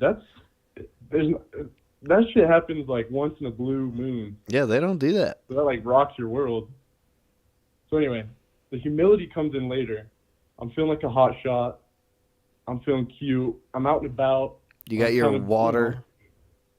I got my fucking water, my dirty Dr. Pepper, which is just like Dr. Pepper on roids. Like the sugar is just like so it's syrup, I suppose. It's not like an alcohol like Dr. Pepper. It's just no. It's just a very sweet Dr. Pepper. It's just like hurts your teeth immediately when you sip it. Okay, cool. Anyway, so I'm driving with my friend, the older gentleman. His name's Wayne. Okay. And it comes up that girl was flirting with me, and he was like, "Oh yeah, I put her up to that." Oh. And I was like, "Wayne, you do not understand how bad you just hurt me." Like I was thinking I was hot shit. Oh man. It was all just a ruse, man. It was just your old friend trying to. Old friend kind of. Well, he ruined it. Like he did you a solid, and then he ruined it because he had to get he had to claim the credit. I know. He wasn't being humble. Dirty. Oh, he dirty Dr. Peppered you, dude. Did he say he like? The parable of the dirty Dr. Pepper. Did he like? He didn't like have to pay them or like extra, right? He didn't have to tip them. He just said like, "Hey, my buddy." No, I didn't have to pay him extra for the compliment. But he was just like, "Hey, my buddy, he's really sad. He's really he could really use a pick me up, ladies." Yeah. Well, I guess I've recently been back on the market, the old dating market. You broke up with a Mormon? Yeah, I broke up with my old lady of 5 years. 5 years? Yeah. God damn. Was it a mutual breakup or was did? I don't know if they ever really are. I initiated it. Not after 5 years, really. But I guess but it's when you have that much time, you both kind of get a sense of if you're gonna continue or not. So was she a Mormon? Actually, she's a very rare 1% that was not baptized and not Mormon. Do Mormons have special baptismal things? Yeah. So when you turn 8, you get baptized. 8? Yeah. That's a good age. Yeah. Yeah. That's better than Catholic. Just like less than right 1. From the womb. Yeah. Interesting. Is that what you were, Catholic? Is that right? Yeah. I got my Lord right. You used to be the head man, aka Jesus. Dude, yeah, I was the big man on campus in the keeping the boys in line. Spiritual world. Yeah, I was the cross bearer of the altar boys. Yeah, so basically, yeah, I was pretty much. It was my show. It was my show to run, and I ran it with an iron fist. Hell yeah. Yeah, Mormonism isn't like that. There's no head boy, which would suck because I would be gunning for that position. But is it more like there's a strong community though? Are you saying there's not really there's not as much of a hierarchy? Community. Sorry, go on. In the boys, there's not a hierarchy. Yeah. Okay. It's just you're in the three age groups. You're either deacon or the other one or a priest. I forget the middle one. Will you just explain that real quick? What are the age groups? What is that? I guess so. A deacon, you're like 11 and 12, and then the one I'm blanking on, you're like 13, 14, and then 15, 16. But I guess it's more like 16, 17. And then when you turn 18, you go on your mission. Right. What are you before you're a deacon? You're just a dumbass? You're just a fucking pawn, dude. But even then, there's like isn't there there's all the community activities. I mean, how often are you meeting up with the Mormons in the community? Every week, or multiple times a week? Yeah, multiple times a week. So you have church, but then also you have your weekly young men, young women activities. What do you mean by that? Sounds. That's so fun. You Is so made crazy. it sound ominous with that, Dude, that it's such phrasing. a bubble that I forget that people don't know this. Yeah. Because it's so steeped in our, like, world. Mm-hmm. But just yeah, like friendly, like kickball, or is it like Oh, I go see. hit the lanes, Nice. you laser tag, you play at the park, and you just. This is fun. Yeah, just fun. Actually, it's a really good time. I think it's a good way to go. Yeah, hell yeah. If you're gonna go Mormon, do it young, and then get out right before the mission. For any of you Mormons out there that are young and need guidance. Isn't that sad though? Is like you got all that build up. You got the fun time with the boys early on, but really what you're gunning for is that hot Mormon wife and like the 10 kids, right? And so if you're gonna bail right at the mission, you're ruining your chance of having a Mormon lady. Yeah, it's true, but the Mormon ladies, dude, they're a different breed. What are they? I don't know, man. What's the deal? They're a different breed. Give me the skinny on Mormon women. You've heard of what do they call it? It's like jolking or something. Jolking? No, that's not it. Dude, so pretty much you put it. Okay, we're gonna get a little graphic. Is that okay? Yep, I'm ready. So you insert the male genitalia into the female genitalia. Uh-huh. And then someone else rocks the bed, so you're not doing the motion. Whoa. And this is very common practice. What? Dude, I've never heard this. Fuck, I wish I could remember what it's called, but I'm totally. Is it like blanking on an ordained person who rocks the bed? It's just if you have a good enough friend someone like they owe you a solid. You're like, hey man. I'm trying to have sex with my wife. I need you. What are you doing Friday night? I want so bad to have sex with my wife, but I'm not allowed to thrust. Well, no. This is premarital. Okay. So that's what I'm saying. So you are allowed to. Okay. They're promiscuous. You're not allowed. This is not. Accepted, but it's culturally huge. Dude, that's wild. I had no idea. So you There's a ask rabbit your hole buddy. here. You say, hey, I got this hot Mormon lady who I'm really into. Mm-hmm. We're going to get married at some point, probably. But in the meantime, could you rock the bed for us so that my penis will go further into her vagina enough that I can come? We're going to get married in a week, but we can't wait. So I need you to do me a solid here. Dude. Yeah, man, it's crazy. But they're pretty floofy. If you ask any of us boys here in central Utah, the Mormon girls give it up a little easier. Holy shit! But with the caveat. That is a big caveat. You gotta have a tight friend, or you're not getting any. Oh my god! So they You won't gotta have do a ride or it. die. They won't do it unless someone else is there to rock the boat. Rock the boat. Yeah, dude. The motion of the ocean has to be third-partied out. Holy shit. It's weird, man. Wow. And it's just they're trying to justify That's it. so hot. I don't know, man. That's so fucking horny. That's the weirdest, kinkiest shit I've ever heard. It's kind of like cuckoldy, kind of. It's weird, man. I'm is, surprised you never yeah. heard that. I wish I could remember the word, because you could look it up on Urban Dictionary and...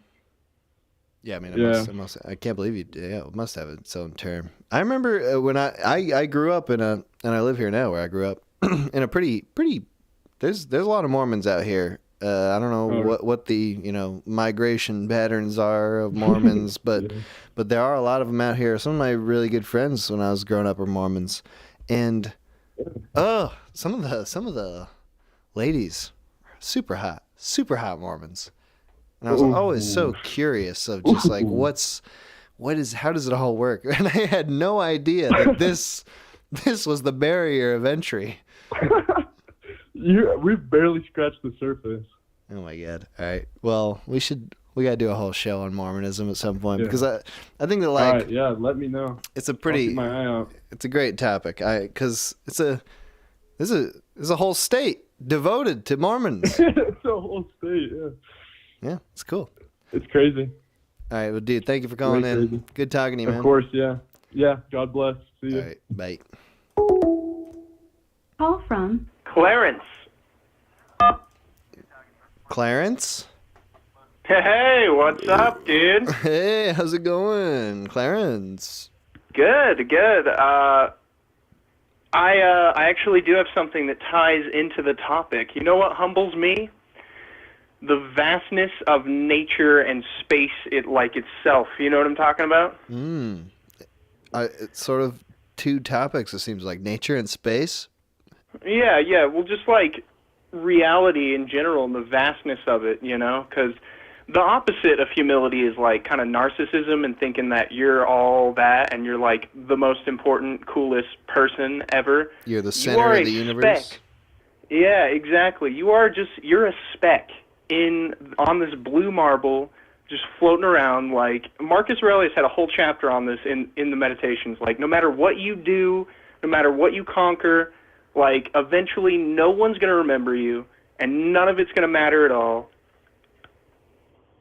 Does that give you comfort or existential dread?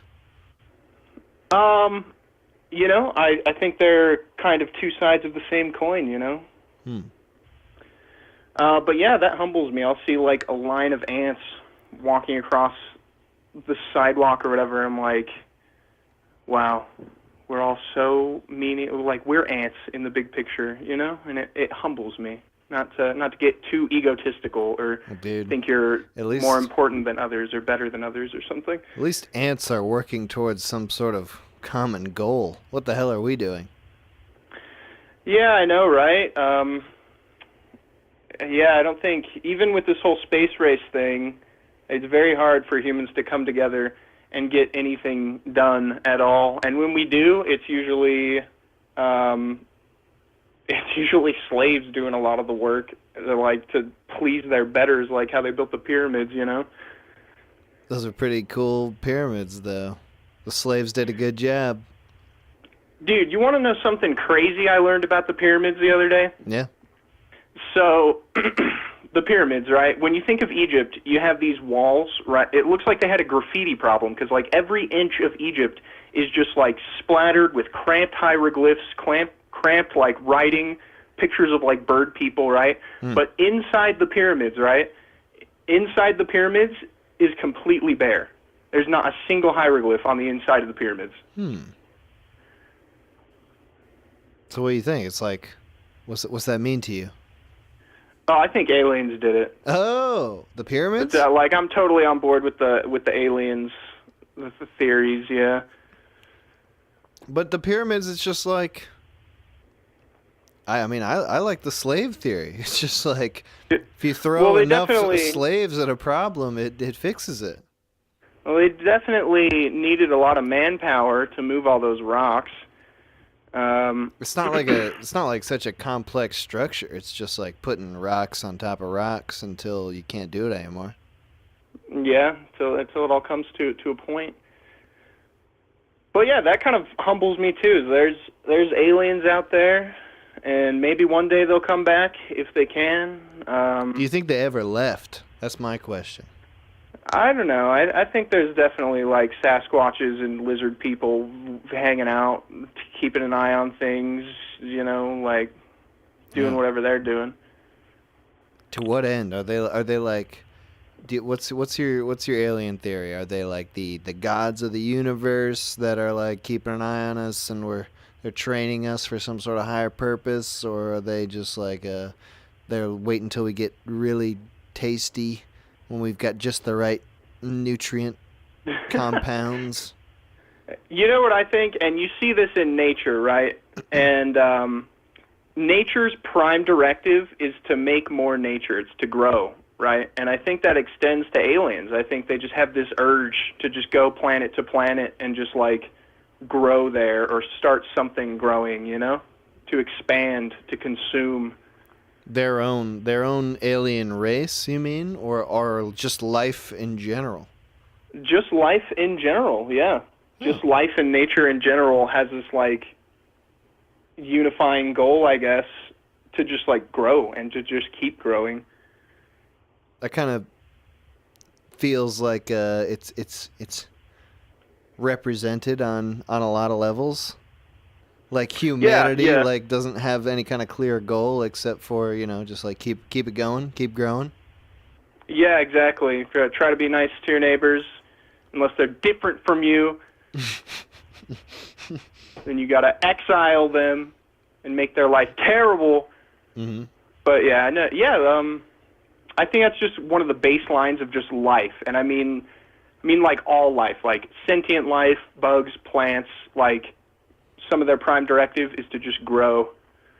Sure, I mean I see that. That does seem to be like a prime directive. So what do you think about the this overwhelmingly prevalent belief amongst humanity now, and it's sort of something that is affecting more and more people every day. It feels like that we shouldn't procreate, that it's immoral and irresponsible to procreate. Antinatalism, yeah. I don't know. I called you a couple weeks ago and we talked a little bit about free will and accountability. Mm-hmm. And I think so many people are like, oh, if I had the choice, I would have chosen to not be born. And, oh, I was born without my consent. Oh, this world's terrible. Why would I bring someone else into it? It's like, dude, have you really, like, never laughed? Have you never, like, eaten anything good that just, have you ever, like breathed clean air and just, like, felt the, just, like, ecstasy somewhat of just being alive? Like, is it really all that bad, dude? Like, mm-hmm. I don't know. Life is suffering. I don't know. But, I mean, dude, back to the aliens, if you think about this, we're all trying to get to Mars. And why do we want to get to Mars? Just so that we can put life on Mars and start living there. And then the life project can just keep growing. It's like... There is something weird about the...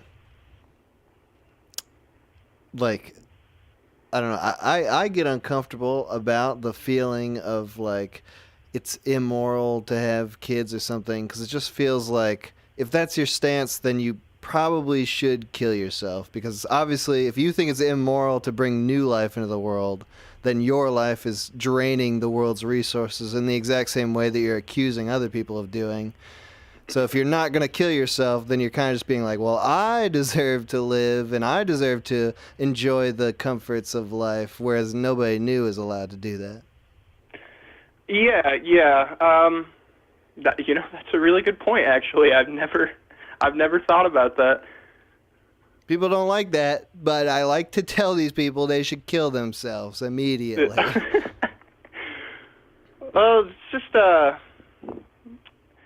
I don't know, and a lot of this problem is just like, they're like, oh, overpopulation, oh, we're not going to have enough resources. It's like, okay, if China would stop setting the ocean on fire, I think we'd be okay, dude. Like, because that's where a lot of the anti-natalism, like, sentiment comes from, is that they're worried about, like, overpopulation and, oh, we're going to kill the earth.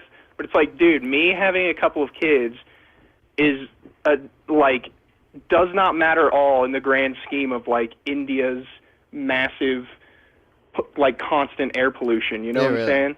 Right. The impact that you will have personally on the world by having children is very much offset by the fucking the entire third world and China. Yeah, and I think another big part of that argument is that, like, if you have a kid, you're dooming that kid to suffer. And it's like, that's an immoral action, because you're bringing a life into this world, and you know that at some point they are going to suffer. So you caused their suffering, but it's like, that's just part of life, man. Life isn't about always being happy. It's about living. It's clearly living life is worth suffering, or else you would just kill yourself. Like, that is the point. It's like, if you clearly enjoy living life more than you care about suffering in life, or else you would just kill yourself and end your suffering.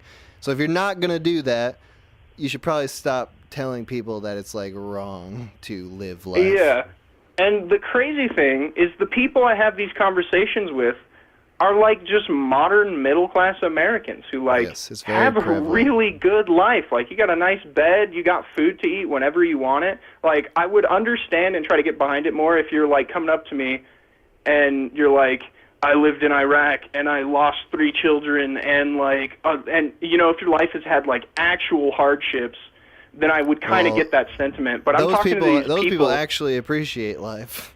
Yeah, exactly. And yeah, when you talk to those kind of people, they're like, I'm so glad I got out of there. Like, I'm so just psyched to just even be here in the first place. Like, you know, I don't know. It's all mixed up, dude. It's disturbing. I think it's just some dumbass internet propaganda, and people got to get off Twitter and all that shit because they are becoming retarded. Yeah, brain drain for sure. Yeah, some Zoomer brain rot is very real. It is very real, yeah. But yeah, just like the vastness of the universe. Like I'm out in my backyard just like looking up at the sky right now, and it's just like the vastness of all of this like really humbles me. Yeah, I've just been like looking at clouds recently. Something you do a lot when you're a kid, and then you kind of stop doing it eventually because it kind of you feel like kind of stupid. Like I'm just staring up at the sky. I kind of feel stupid doing this, but clouds in the sky, they're pretty fucking cool when you really look at them for a while. It's good shit. They are, man. I'm looking at one right now. Yeah, man. I love that. Changing my life, dude. I'm never gonna forget this moment. I'm taking a snapshot. Take a Snapchat. My mind. Make it a social media post. Then you'll never forget. No. This cloud's only for me. Okay. All right, I don't need to share everything, dude. I know soft topic, but I hate social media. I'm like about 6 months ago. No, it was maybe 6 to 8 months ago. I was scrolling Reddit, which was like the last thing that I scrolled, right? And I just started like scrolling faster and faster and getting more like angry. And I was like, this is just pissing me off. Faster. I don't care about any of this. None of this is going to stick with me. And I just closed it. I uninstalled it. Dude, I'm scroll free. It is great, dude. I don't waste hours of my life just staring at my phone, dude. I hate social media. It's awesome. I mean, I was talking with someone about this a few weeks ago.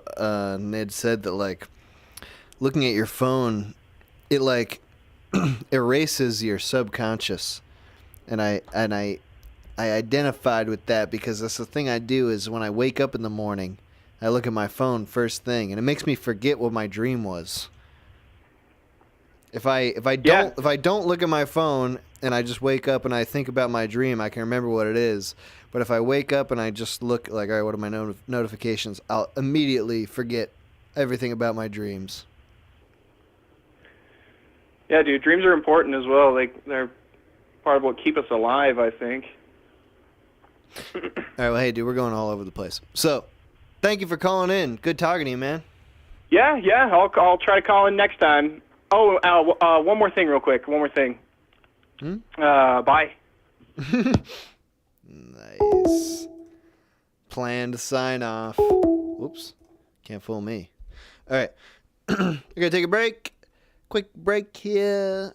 Oh, my God. Wish I had a cigarette right now. Oh, I've been nick free for a few weeks now. Feels horrible. I wish I had one. All right, it doesn't matter. Forget about it. All right, I'll be back in just a couple minutes here. We're gonna listen to some more Yellow River Boys, and yeah, don't have anything to say.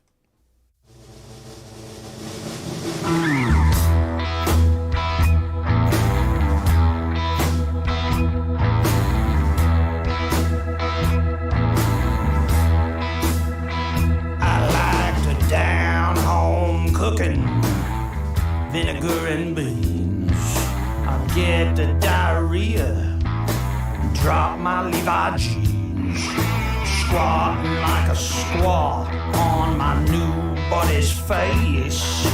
Muddy up his throat, loving this mud club place. Oh yeah, they call me Mr.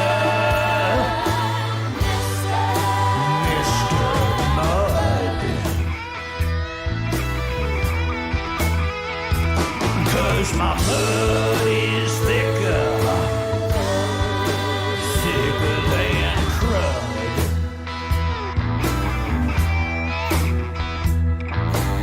If you need a deposit, ain't talking about a bank. If you like it running, if you like it rank. Come on by my mud club, bring out your appetite. 2 big bowls of red beans and I'm ready for the night. Mr.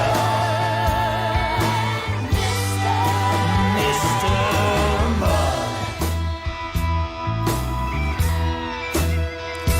'Cause my mud is thicker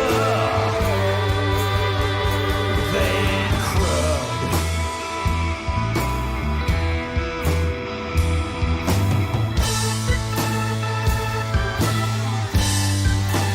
Mr. Mud.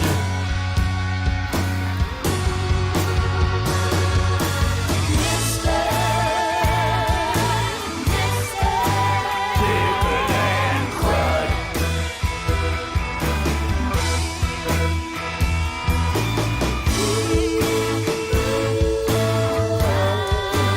Mr.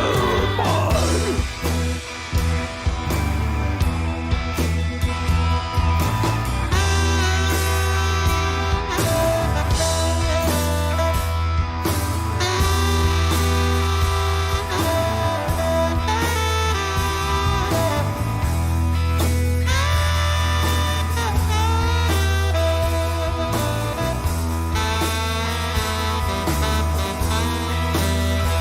They call me Mr. Mud. They call me Mr. Mud.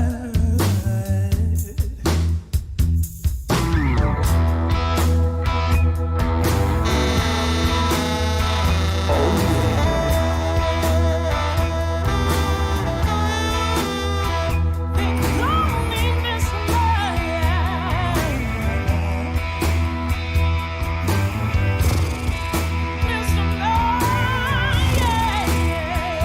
Y'all come down my outhouse and see me sometime.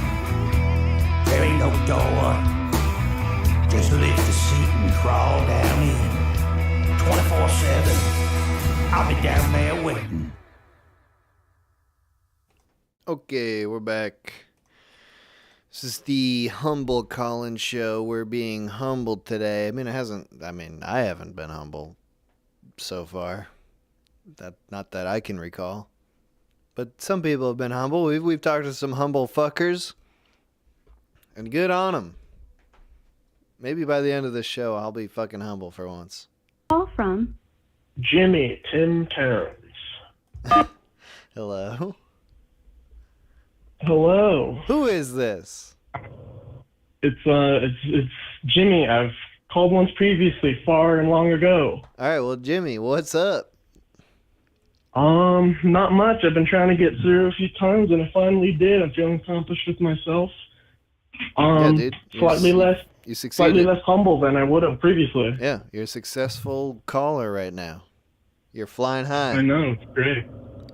You know, I'm gonna make a throwback to the very beginning of the stream. I talked about Oppenheimer. Okay. I think it's really funny that the stream is about humility and being humble when Oppenheimer was, a giant ego freak and a douchebag. Preach. Yeah, I think it was really funny. I don't completely agree with your opinions on the movies. I thought the movie was all right, but that's just my opinion. What was Because all we're right all about entitled it? to our own. What was even acceptable about that movie? What was acceptable about it? What even made it a movie? Was it? What made it was a it, movie? I don't know. Was it Florence Pugh? I think the fact that was it Emily Blunt? Was it? Who did it? Who made it worth it? Was it Josh from Drake and Josh? Yeah, it was. It was him. It was him, little finger in that little button, dude. That was pretty hot. Keeping his quivering little finger over that button. That was pretty good. Yeah, that was pretty fucking hot. No. But I don't think it was amazing. I think it was just a good study, I guess, like you mentioned, on Oppenheimer, but even less on Oppenheimer, more on like pointing at the American system, even back then, all the way, and being like, look how like covered in shit it is from top to bottom. Like all of it, it's worthless. What? Based on what? What in the movie? Because of Robert Downey Jr.'s character? Both of them. The fact that they could both get away with all the shit they were doing, be scumbags, and then at the end of the day, the system would be catered to them. I guess, I don't know, some point like that. I'm talking out of my ass. I kind of don't give a shit. Yeah, me too. I just thought the movie was interesting. I need a reason to excuse why I paid $5 for a ticket. You know. Only $5, dude. That's a good price. How'd you get that? Yeah, man. I guess it's just the theaters where I live, because the theaters where I live, they're all one company, and it's a local company. It's not like AMC or anywhere like that. I went to an 11 a.m. showing of Oppenheimer, thinking I was going to be getting like the cheap ass matinee prices. It was still $13.50. Damn, that's rough. And how bad is concessions over there? I just didn't even do it. I don't do it. I don't play that game with theaters. Yeah, that's completely reasonable. I snuck in candy, and my buddy snuck in wine and a bin of thermos. I saw Barbie last night, and it was 10:30 at night, 12 hours later almost, and that was like $16.75. That's the normal price of a ticket out here. Damn, that's pretty fucking rough. Yeah. I guess to rein it in, bring it a little bit on topic instead of that, and kind of mention humility. I'm gonna go off the chain. I'm not humble at all. Okay. I've got a little bit of a superiority complex, I'd even say. Ooh. Is it deserved? You would say in some cases, I'd say so. I mean, it's. I guess, can you really say, is a superiority complex deserved? Like, yeah, can that really be judged? I can't ask you that. I was about to say, I wouldn't. In what capacity? What is it? Do you have a skill set? Are you a welder or something? And you're like, I can weld better than everybody, or is it just I got the brains? Honestly, I'm a good chef. I'm a good chef. I'm pretty good. I'm actually going to culinary school for it, and that's part of it. Doesn't help that they gave me like thousands and thousands of dollars in scholarships, so that's a good inflation to my ego of like, yeah, look at me, I'm the guy who like gets half of my college paid for. What do you learn in culinary school? What are you culinary art? What are you learning now? Like, do you learn about the history, or are you learning like technique? It's more techniques and like actual like shit you can use for it. How do you mean? Just tell me what are your classes? Work. Oh, okay. I'm not. First of all, I'm not in my classes yet. I'm going. So this next semester is when I'm like really going to be in the thick of it. Okay. All right, but from what I know, most of the classes are like they're labs. So they basically put you in a kitchen for 6 hours, and you make a bunch of food, and at the end you get tested on it or whatever, and basically preparing you to work in the industry. And I'd say I'm pretty good at that. I'm pretty good at that, and so that's self-inflates my ego a little bit. Is it like Iron Chef, where they give you just come into the lab and you got a bunch of ingredients, like here's a secret ingredient today. Who's gonna make the best chicken dumpling? Chicken parm. Okay, yeah. I couldn't come up with anything creative. I'm sorry. It's all right. I can only think of chicken. I don't know. Maybe. I guess I'll have to see. From what I remember, all right, you don't know. Cooking classes in high school, it was mostly just teaching you like tactics, or like not tactics, but like just learning how to cook or whatever. Cooking, kitchen tactics. Tactical cooking maneuvers. Tactical cooking action, dude. Hideo Kojima game. Yes. 12 Tank becomes a show. Tactical cooking mama. All right. So, how old are you? I just turned 18.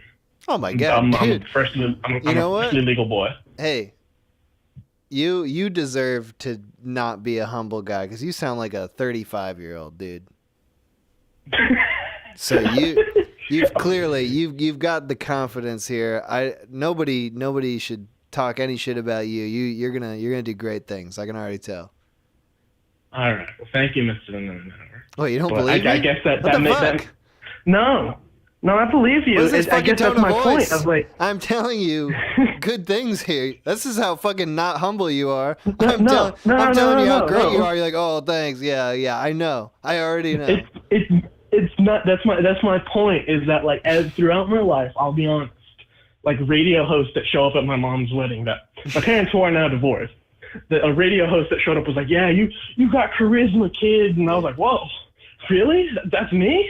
And then I went on from there, just getting more and more because my entire family would like pile on. I'm the guy who's got my shit together, right? Yeah. And like basically I'm told that by everyone of like, oh yeah, you're the one who got his shit together. So I try not to let it get to my head, but occasionally it's like clearly it none has. of you Clearly people it know what has. the fuck you're talking. Yeah. Okay. Okay. So you got a problem then. You got hubris. I guess so. Someone's gonna knock you down a few pegs. I will say I yearn for it. I yearn to get knocked down a few pegs. Hey. I yearn to like, especially whenever I go to class, I want to get yelled at a little because I fucked up. Because I want that to be the proof that I'm not perfect. So what do you there do? Is something for me. What if you had to actually honestly assess your own weaknesses? Let's say in the culinary world, because that's something you're going into. What is something? Yeah. If you had to identify a weakness. So far, I'm still unexperienced. There's a lot of things I've at most in terms of a job, I've only had experience in like kind of fast food, so not like a real kitchen. Okay. That's one thing. That's and not second even of close. all, my scope wait a isn't second. very Wait a small. second. It's not even close to a real kitchen, by the way. Exactly. All right, yeah. I would know. Just to let you know, But Mr. Oppenheimer here, that's not quite the atomic bomb.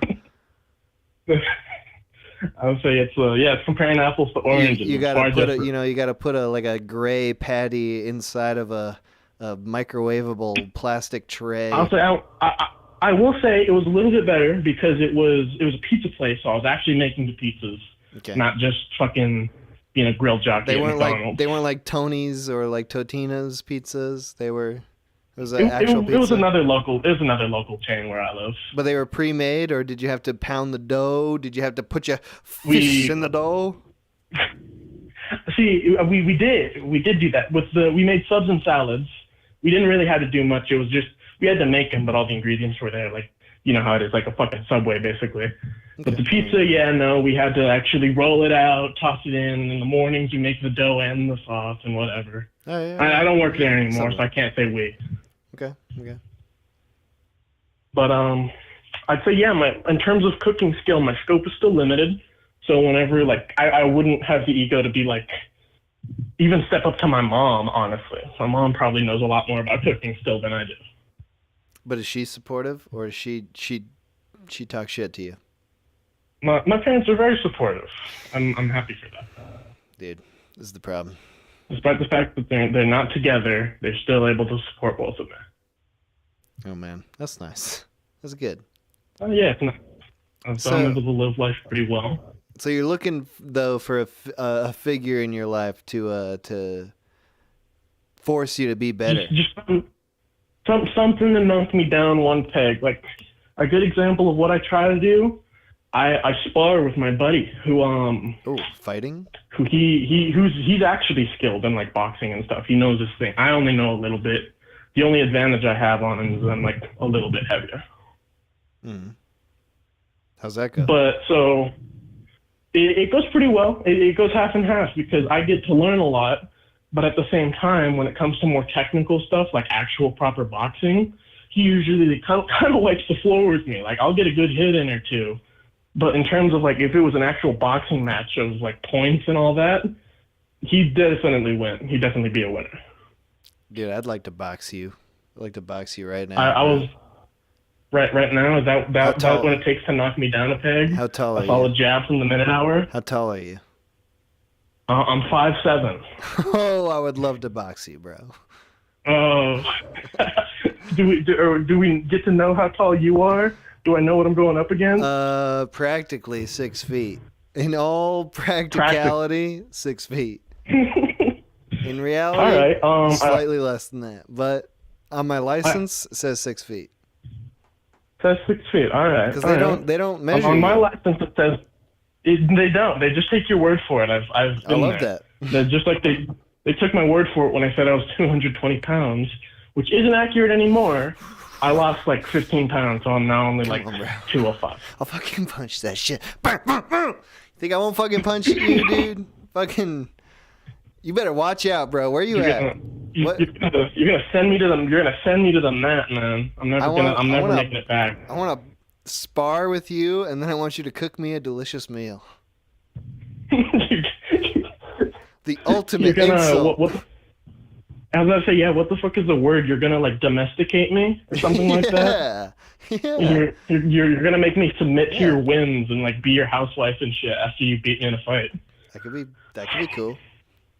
We don't. That would truly make one humble. Having to hold your pocket around. I just read Dinosaur Dylan's fucking chat. That's right, dude. Yeah, fucking make me pizza after I win. All right. Well, yeah. I'm only saying this because I don't want to add to the chorus of people who are cheering you on, saying you're so great. Because Yeah.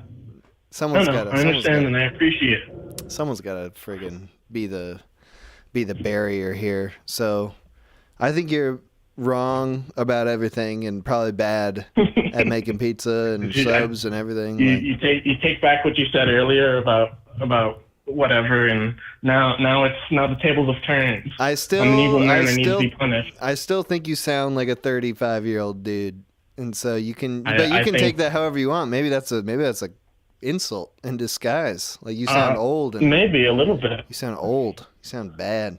You don't sound like you're. A lot of people tell me I'm older for my age. Yeah, I seem older for my age. Yeah, it sounds like your youth has been robbed from you, and perhaps you'll live a life of sad loneliness because you're already old.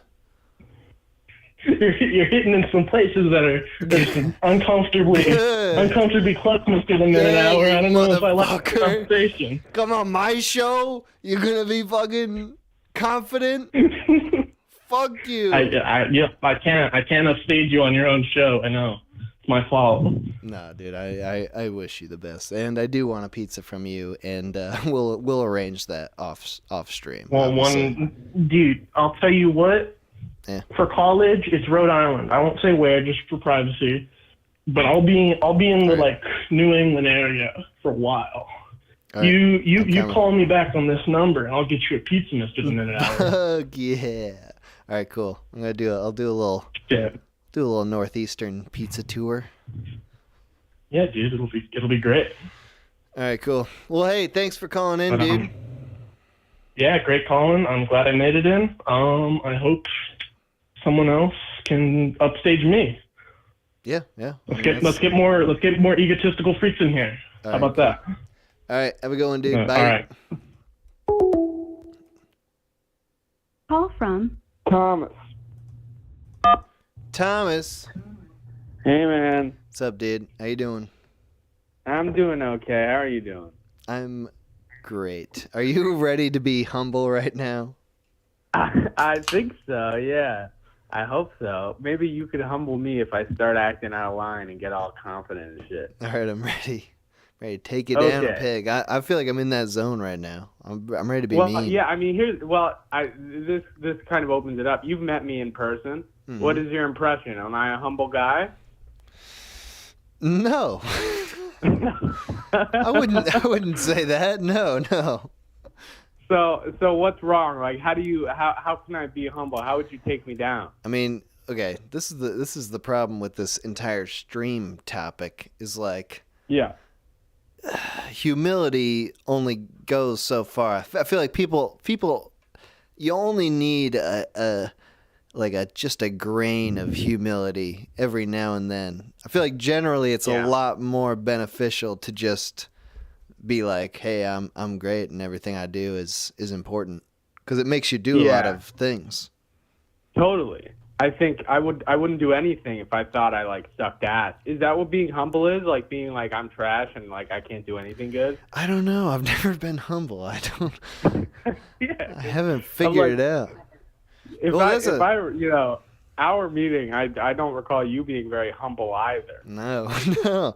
I mean, this is the problem. Like, I'll get there, you know, in my dark solo hours all the time. Like when I'm making stuff, I'm always second guessing myself and being like, oh, this is not even worth completing because this is just shit. It's just narcissistic of me to even think that this is something that's worth sharing with people. But if I always felt like that all the time, I just wouldn't make anything ever. Why would I ever make anything? Yeah, exactly. And but I think in that same like flip side of that coin, when you put something out and people like it, it really fuels the anti-humble sentiments. And you know, you can very quickly be like, yeah, well, I've done this before. I can, you know. And then I think you can get dangerously close to like thinking you're hot shit and then not having, because I think that conversation that you have with yourself of being like, am I just a hugely narcissistic fucking prick retard? Like, you know, I think you should be questioning yourself and you know, especially if you're making stuff in that way, so that you don't just inundate people with like, you know, narcissistic shit videos. And yet there are, you know, like, it seems like the most popular videos that are made are by like the most narcissistic types of people who are just like, I'm gonna shit out a 30-minute video about like whatever people are talking about on Twitter, because I think for some reason that everyone cares about my 30-minute opinion about Twitter this week. Like that's the sort of content that's so regular, and people seem to just like eat up. But like, even fucking people in like people who just make like comedy skits and shit, like, you know, some of them, a lot of the, I'm not going to name any names, but a lot of people, like, I feel like I watch a comedy sketch from whatever, a channel, and these motherfuckers are not telling jokes or whatever. They're not doing anything. And, like, the parts where you're supposed to laugh are where, like, they have kept themselves in the video, like, laughing or breaking character, and that's the bit. And it's just, like, trend. You know, it's a weird thing of, like, are we supposed to be laughing? Because, like, I understand how if you and your friends are watching this shit back, you're laughing. Because, you know, you make some goofy shit with your friends, you laugh about it. But nobody gives a fuck about who you are that's an online internet fucking person. So I watch this shit, and I'm like, why do you guys think people care about you? Like, well, oh, look at how fucking quirky we are. Like, that's comedy now, is like being fucking, like, gay. I think like a big part of it is a person who like acquires an audience. They you know, they are gonna start feeling pretty fucking good about themselves. Yeah. And I would say I am even a victim of this. Oh, I'm a victim. You're terrible. I'm a victim in this. I'm the one being hurt in this equation. By the system. Yeah, exactly. But it's like that thing of, you know, I remember when I was like a long time ago when I was starting the Minute Hour, like 9 years ago now, you know, any single comment that I got back then was like, I would take all comments, positive comments as gospel. Like it would just be like, yeah, truth. Someone said that like my shit was good. It's like the one comment on the video. I'll be like, well, there you go. Fucking, there's the proof. I'm a fucking genius. Obviously, right there, this random fucking dude said it. So what's the fucking holdup? But then it gets worse when there actually is a bit of an audience, and you know, there's like a bit of a Minute Hour audience, and now it's like it's a weird, horrible feeling of like I actually do feel like I've got some sort of a like responsibility to be good, and like when I put something out, it's like, yeah, the people are gonna love this. I hate feeling like that. It feels horrible because I never thought like that when I had no audience, because there was nobody there. It was just like, I'm just gonna make what I like, and nobody's gonna care about it. And now you're second guessing like what you like, and you're like over analyzing it. Makes you kind of feel stupid, especially because like the ideas, generally speaking, are really stupid. It's like I think it's just wrong in general to consider what the audience thinks at all, and so that's sort of what I'm. See, when I look at comments, I never thought truth was good. Like it's nice to get a nice comment and all, but I've always maintained that like an internet comment section is filled with retards, and so. But hey, yeah. But you had an experience, where you were taking voyeurism to the Weird Fest. Yeah. In Minnesota, and you got some actual live feedback there, like people watching the video. I even screened it again more recently. Say again? I screened it again more recently, Mm-hmm.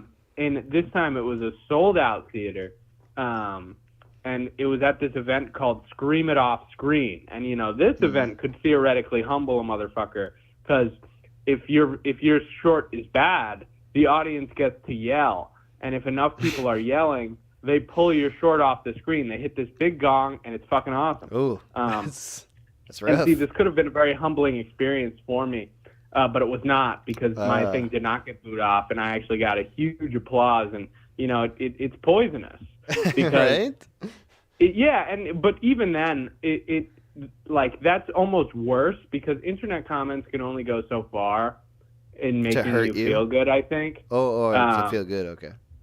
Yeah, but like a human being, like knowing that you've connected to another human being and hearing them say that, it made me, I was almost like, YouTube is fucking stupid. Like, why would I just want to show shit to people, like real ass people, I feel like it's kind of like what you're tapping into with the call-in show. It is a very different feeling, like actually talking to people.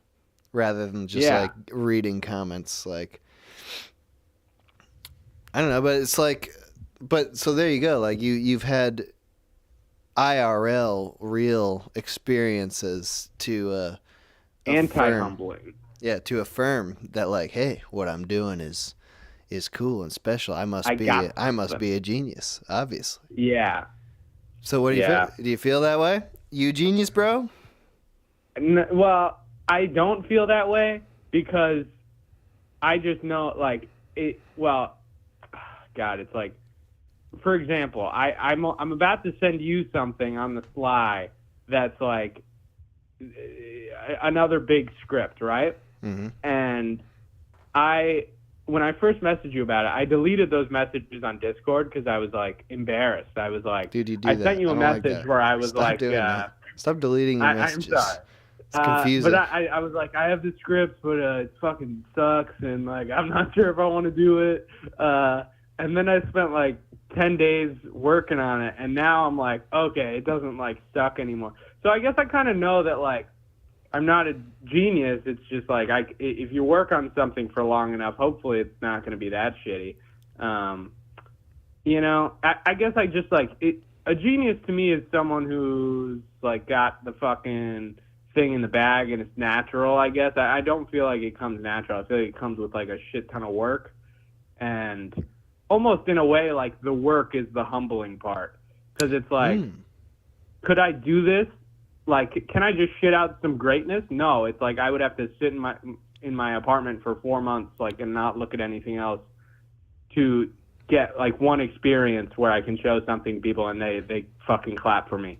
But it's a pain in the ass, and I don't want to do that. Like, so it's hard.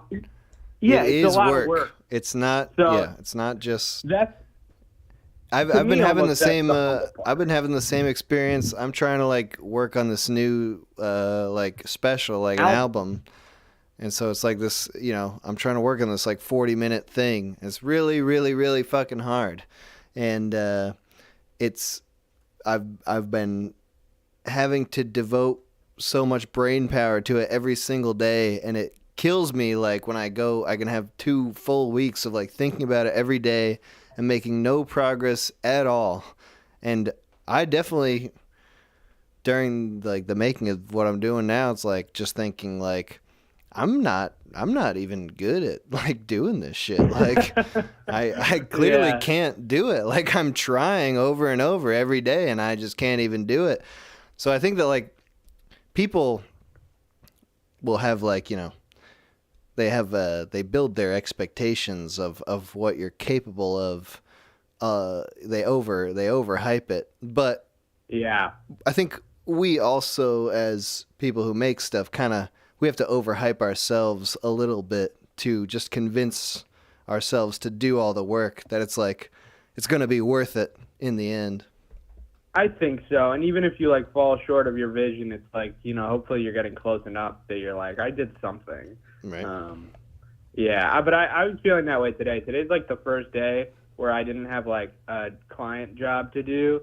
And so I'm working on a video right now, and I was like, oh, I'm going to make so much progress because I don't have fucking, you know, any work to do. Mm-hmm. And I've like literally moved the needle like 0.25% on this video, and I feel like a retard because I'm like just wasting time. I can't do anything. And then, yeah, here I am fucking calling into your show and not working on the video. Nice. What did you do? Did you play some games today? Did you play with your cat? You know, I played with my cat. I haven't played any games. I was considering playing games, but like I was like, what's a great way to make myself feel like a total piece of shit? That would be it. So I'm gonna put it off for like 2 more hours. That is the hard thing about like getting older, for me at least, and playing video games. Like it really, I love like in the moment when I can get into a game and play it for like 8 hours straight, like it feels so fucking good. And then as soon as it's done, it's like, oh my God, what the fuck am I doing? I just like, I felt like I was being so productive because I was like making numbers go up in the video game. And it's like, it's fucking, I'm like so retarded that I'll like sit here and like, I'm trying to like concoct excuses for why it's like okay for me to play video games. And I'm like, you know, I'm like, well, I really like the design elements of this game, and it's like for inspirational purposes. I'm looking at this stuff like you're it's creatively absorbing. helping me. Mm-hmm. I'm filling my brain with content so I can then use this stuff and be influenced by it. And sure, that happens a little bit, but you know, like, yeah, I find myself really, lately especially, concocting lies so that I cannot do the stuff that I probably should be doing. Classic. I don't get that with video games only because I never play new video games. So it's like I'm not going to gain anything by playing video games. I'm just going to play something that I've played 100 hours of already. Yeah, me too. I mean, I'm kind of the same way, but even so, I'll just bullshit myself. Like I've been bullshitting myself like, oh, I'm going to just play games and listen to me and Eric's podcast so I can like find out which ones I can upload from the past that I don't talk shit about people on. And that's, again, it's just another lie. Like I just want to play video games and I'm looking for an excuse. All right, hey dude, Thomas, thank you for calling in. It's good talking to you, man. Good talking to you too, man. Adios. Send me that script. Okay, yes, I'll do it actually tomorrow morning. All right, bye. Oops. Oh. Call from. This is Legato. Oh, is this Legato? Hey man, yeah, it's Legato. Oh, come on, dude. If you're gonna try to pretend to be Legato, you gotta work on this shit for longer. Because I'm not buying this for one second. No, it's definitely me. You got the shaky voice is good. No, I've been practicing all morning. This is horrible. No, this is horrible. All right, come clean. What's an? I'm not gonna pretend you're Legato. I can't do it. I won't do it. It'll be rude to Legato. Yeah. This is David. Okay, David, how's it going? All right, good. It's good. So I just humbled you now because your impression was horrible. Yes, I have a story about being humbled. Okay. I tried calling in to this call-in show as somebody else, and it didn't work at all. It was terrible, and now I'm just embarrassed. It wasn't even close. Wasn't even close. I can't believe it. But it was a good ref because, you know, we want to hear from Legato. It was kind of it's disappointing, really. It's the only reason I listen to these things is for legato. I'm the guy that's been going through all the streams last month or two. Oh, and timestamping every single one of his calls. Dude, you're doing good work. Oh man, I thank you. Have you gotten them all? Do you know? I got most of them. I think there's one that I forgot to get because I was working. I think it's the one where you're in the jail cell. Oh yeah. I remember Legato calling into that one. Yeah. Well, hey. Yes. So, but you know, you're not defined by Legato. You're your own man right here. Yes, I am. Even though you have devoted a lot of time to Legato. Yeah, listening to Legato all your awareness, streams. Which we It's appreciate. Yes, I work in construction, so I just have an earpiece in my ear for 8 hours a day, so I can just. It's not that hard. Is that dangerous? Don't you need to hear like if a piece of wood is fallen or something? Well, I only have one earpiece in, so. Yeah, okay, you're fine. Yeah, so it's okay. All right, well, so then, is this the first time you called in? No, this is my third time. It's been a while. You keep doing these streams when I'm at church, so I can't just like step out. Yeah, but that would be this morning blasphemous. Yes, this morning I decided not to go into church, and lo and behold, God has blessed me with a stream. So you have like kind of early church, or are you in a weird time zone or something? I'm in Oregon, so it's just 10 a.m. Okay. It starts. Yeah, we do these streams kind of early because I get antsy. I wake up in the morning, I'm like, I'm doing a stream today, but I don't want to wait until like the evening because then I'll be like, I'll get all in my head about it and then I won't want to do it anymore. Yeah, that's true. All right, but here we are. So you made it. Yes. What's up? Oh, just trying to think of if I've ever been humbled in my life. Or if you've humbled another. Yeah. You got siblings? I do have siblings, yes. I think they're pretty good at humbling. Yeah. I live next to my younger sibling, and he's got a wife and 2 kids. Mm. And I'm older than him. And that's kind of That's kind of humbling. Like, what am I doing with my life?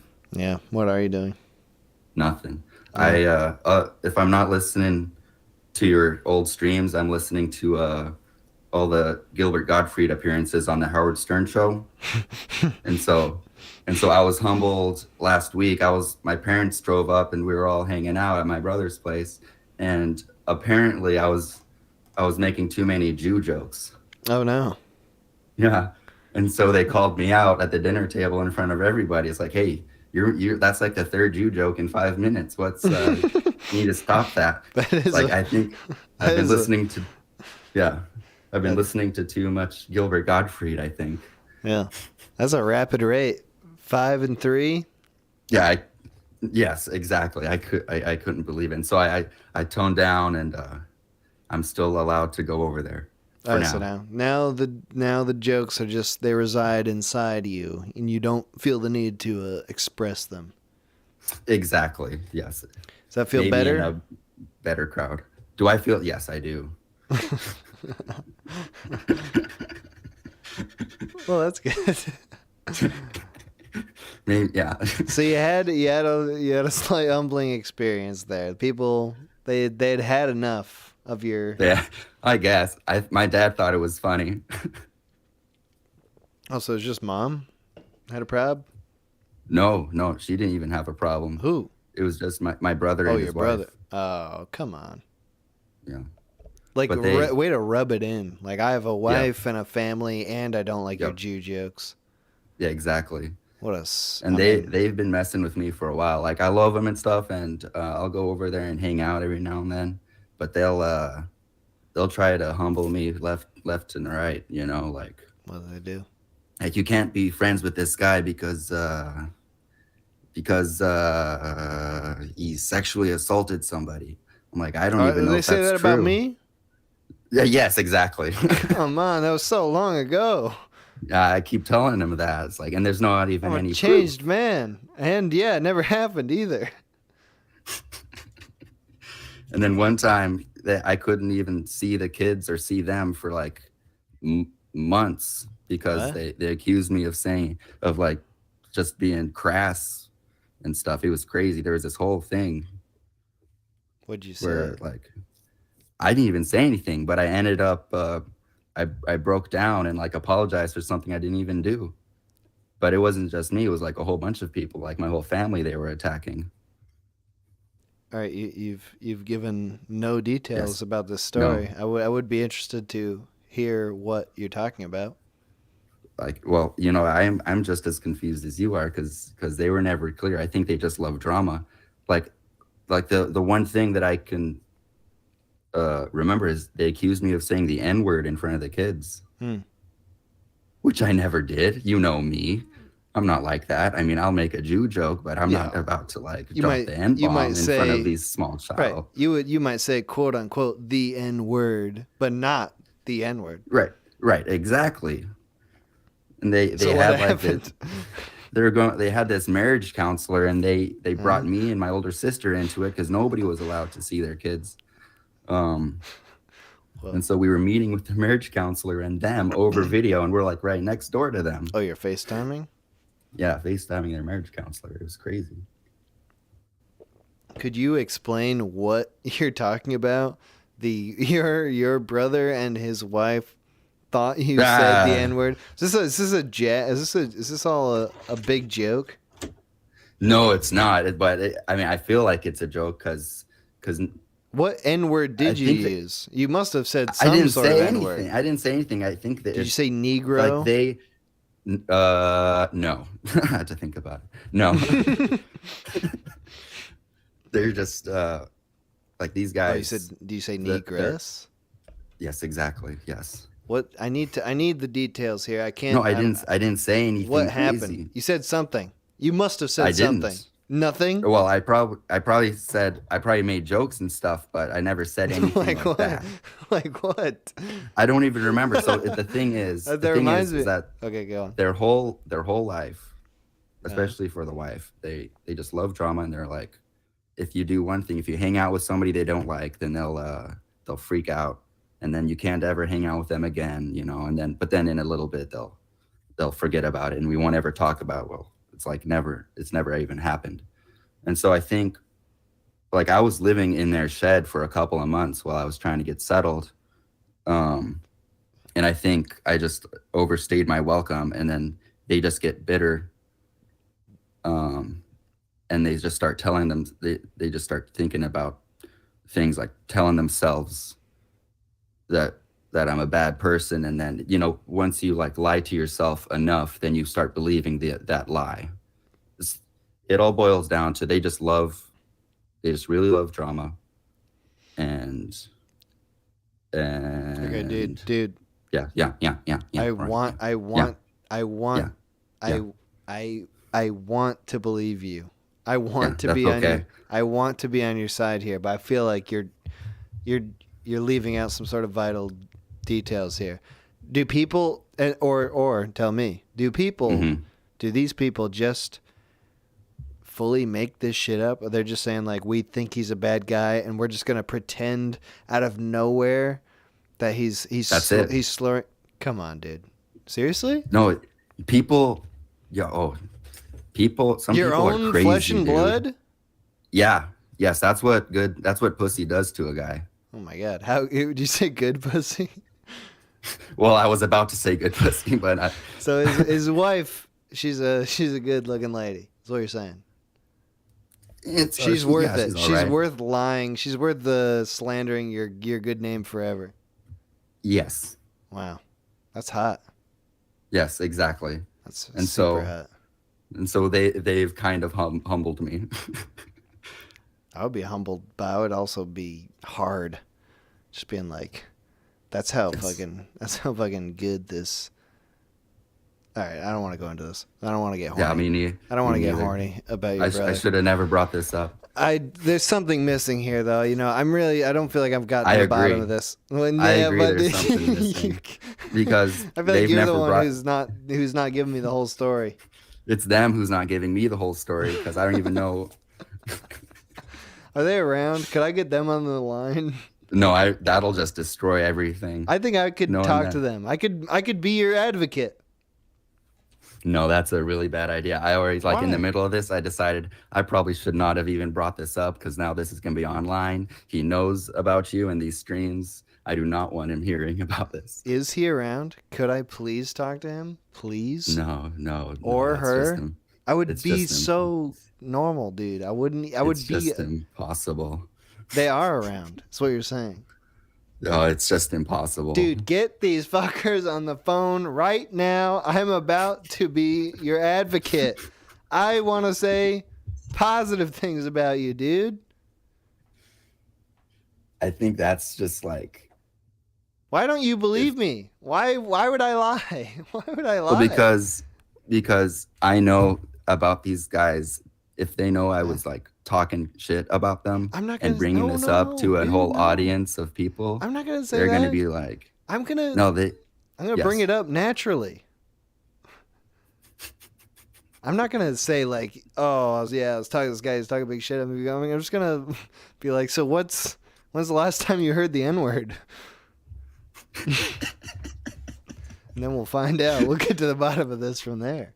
I just think that's a really, really bad idea. I won't be able to go over to the house anymore. All right. Well, okay, fine. I don't want to. I don't want to mess up your situation, but because I'm on thin ice already. Okay, but you know that I'm coming at this in a way to help you. I wasn't gonna. Yes, I appreciate it. I know. No, I know. I thought it would be really funny. It would be really good, but I mean, just to have him over here and talking to you, but. We'll but consider not in it. this, Maybe as an next time. End of the show call, we can kind of wrap things up. We'll get into the weeds with your brother and his wife about how good that puss is, if it's really worth it. No, I would never say something like that. Like sensitive. They don't like. But like I said, if they heard me talking about this, they would not be happy at all. Well, I feel very unsatisfied with this That's whole all right. situation. I feel like there's a lot that I'm not. There's a lot under the surface that I'm not getting. Let me think. I think I should just stop talking about it. Actually, I think I'm already too deep into it. Yeah, I think we've done all we can at this point. Yeah. Until we get to the brother and his wife. Yes. There's no more we can learn. Yes. I do have another quick story. Okay. I've been humbled a couple times in my life. I hit an old lady with my car. Yeah. Hard? She wasn't even in a car. Oh, she was crossing a street. Oh, that didn't even have to be hard then. That's enough. No, I tapped her. I don't even know if I tapped her, but she like put her hands out and she pushed herself off of it maybe. But like they never pressed charges or anything. And but she was like screaming at me. There were witnesses, and then a cop showed up, and like chewed me out. Like I just turned into a neighborhood too fast, I didn't see him. And then apparently, and now ever since then, I drive super safe. Like people get pissed off at me for driving super slow, like the speed limit, if somebody's riding with me. But after that, I didn't know I was supposed to go to the DMV and tell them that I hit someone with my car, And so I didn't know how to do that. I moved back down to California. I'm there for a while. I come back to Oregon. I get pulled over for a busted taillight, and the cop says that my license is what's the word? Suspended. Yeah. Yeah. Because you didn't go to the DMV to report that you hit an old lady? Yeah. Why is that your why don't the cops just like take care of that, right? Why is that your responsibility? I have no idea. And so I had to go. Yeah, Oregon sucks. So I had to go to the DMV. I paid a small fine. It was like $75 or something. And then I had to go I mean, just to report the thing. And then I went to the judge because I had like this $400 ticket for driving on a suspended license. And the judge was so nice. I'm like, yeah, I got pulled over for a busted taillight, and there was this thing that happened years ago. I didn't even know this had to happen. And then he was like, oh yeah, I got you. And he bumped it down as far as he could, which was like half. That's So all I right. only paid. That's better. Yeah. I guess. Oh yeah. It was great. And now I can drive and stuff. And then I bought a new car, and since it was since I have a loan on it, I had to get full coverage. And I used to be with this really stupid insurance company, and they're like, oh yeah, you have this conviction on your record from a couple years ago. That's the word they used, and they said that I would have to pay $800 a month for car insurance. Oh my God, what the fuck? Which I've never even heard of. But she says, yeah, my son had to do that for a while. You know, it's just how it goes. Who said that? The insurance lady? The insurance lady. I think she was just, I don't know. It was super weird. That's I think like she was just twice my trying to rent. Yeah, exactly. Me too. And she's trying to scam me or something, because I call around to some other insurance companies, and they look through my record, and they're like, oh yeah, we got full coverage for you for $130. Oh wow. So it was just bullshit? I heard that the company I used to be with, it was a high risk insurance company.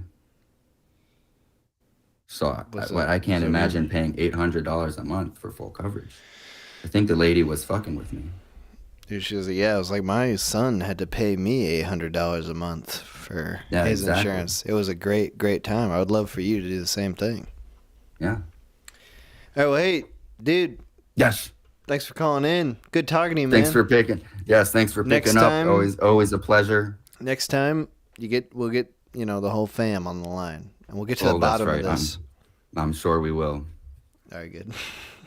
Good talking to you, man. All right. Fuck you. All right. Bye. Okay. We're going to take another break. Probably one more break here, and then we'll be calling it. I got to eat some food eventually. What do I have to eat? I got some stuff. All right. Never mind. No.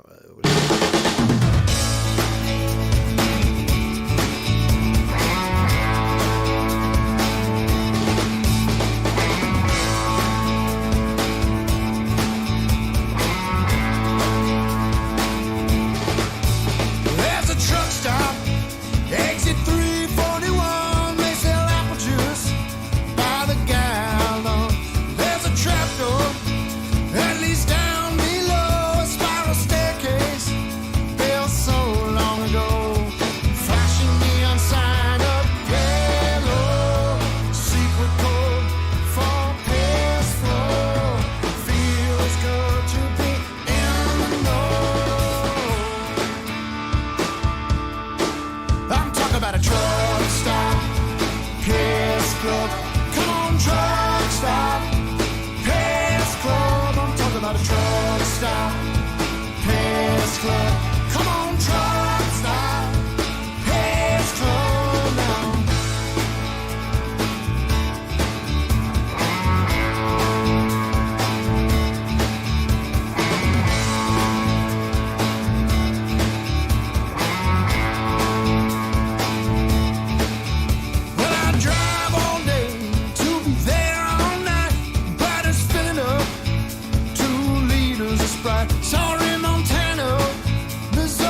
Okay.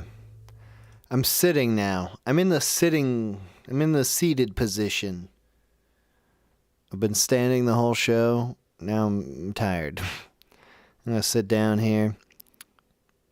I think I'm gonna buy cigarettes today. It's sort of, I gotta be humble here. I gotta just, give it up where it's due. I don't want to be straight edge anymore. Not straight edge. I mean, I'm drinking beer, but I want to. Okay. Call from Joshua, what's up? What's up, man? Yeah. How's it going? Pretty good. How are you? It's good. I'm just talking about how I'm probably going to buy some cigarettes imminently. You a smoker? I smoke weed. I sometimes smoke cigarettes when I'm trying to quit weed, but I've never been addicted to cigarettes. Only weed. Really? That's weird. Really? Yeah, no, it is weird.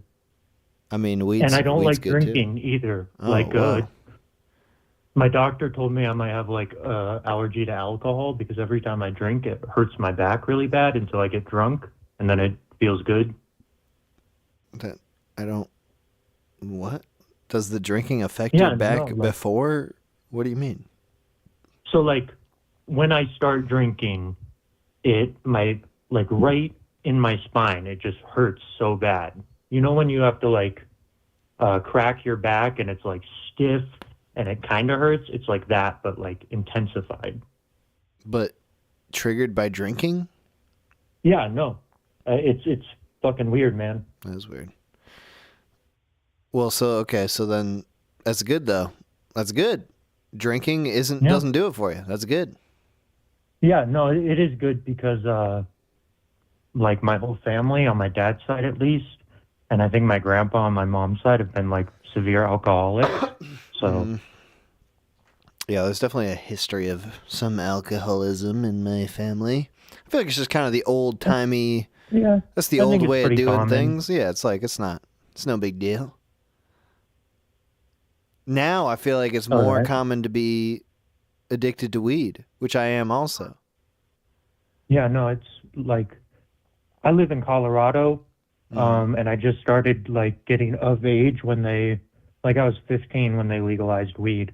So pretty much my whole life I've been smoking, Since and 15? it's definitely fucked me up. Yeah, 15. I smoked the first time when I was 15. I didn't start heavily smoking until I was 18 and I got my own apartment. Yeah. I didn't start earnestly until I was 23, 24 maybe? 23. That's a good age. I mean, at least your brain isn't still developing, Right. Yeah, do you feel that you became retarded? Not in the mean sense, but slowed? Yeah. No, it's mostly it's just I feel like my short-term and sometimes my long-term memory, but mostly my long-term memory is mostly fine when I'm not smoking. You know what I mean? That comes back. When I'm smoking and I'm smoking really heavily, it's I don't remember shit. And the recall is not there. I just words don't pop up in my brain. Events are just erased, and I kind of have a problem with memory anyway. I got bullied really hard when my dad's in the army, so we moved to Guam. So I was already in a place I didn't understand. From Tennessee to Guam, so you couldn't get two different. It was fucked up. And I got bullied really hard. A teacher in my class, I had written a note about him about how I wanted to get him fired because I didn't like him. So he had all the other kids basically gang up on me. This is what my mom told me, at least, because I don't really remember. And because I got bullied, I don't remember most of my own childhood and stuff. So my memory really starts when I was 14, 15 at the start of high school. That's very odd. Has anyone ever told you before that's very odd? No. Yes. And I think it's very odd, but that's also just my life. How old are you now? I'm 24. Dude, but really, if you can only remember it since you're 15, you're 9 years old. Yeah, no, for real. It's fucked up. I'm like a big toddler. Is that how you feel?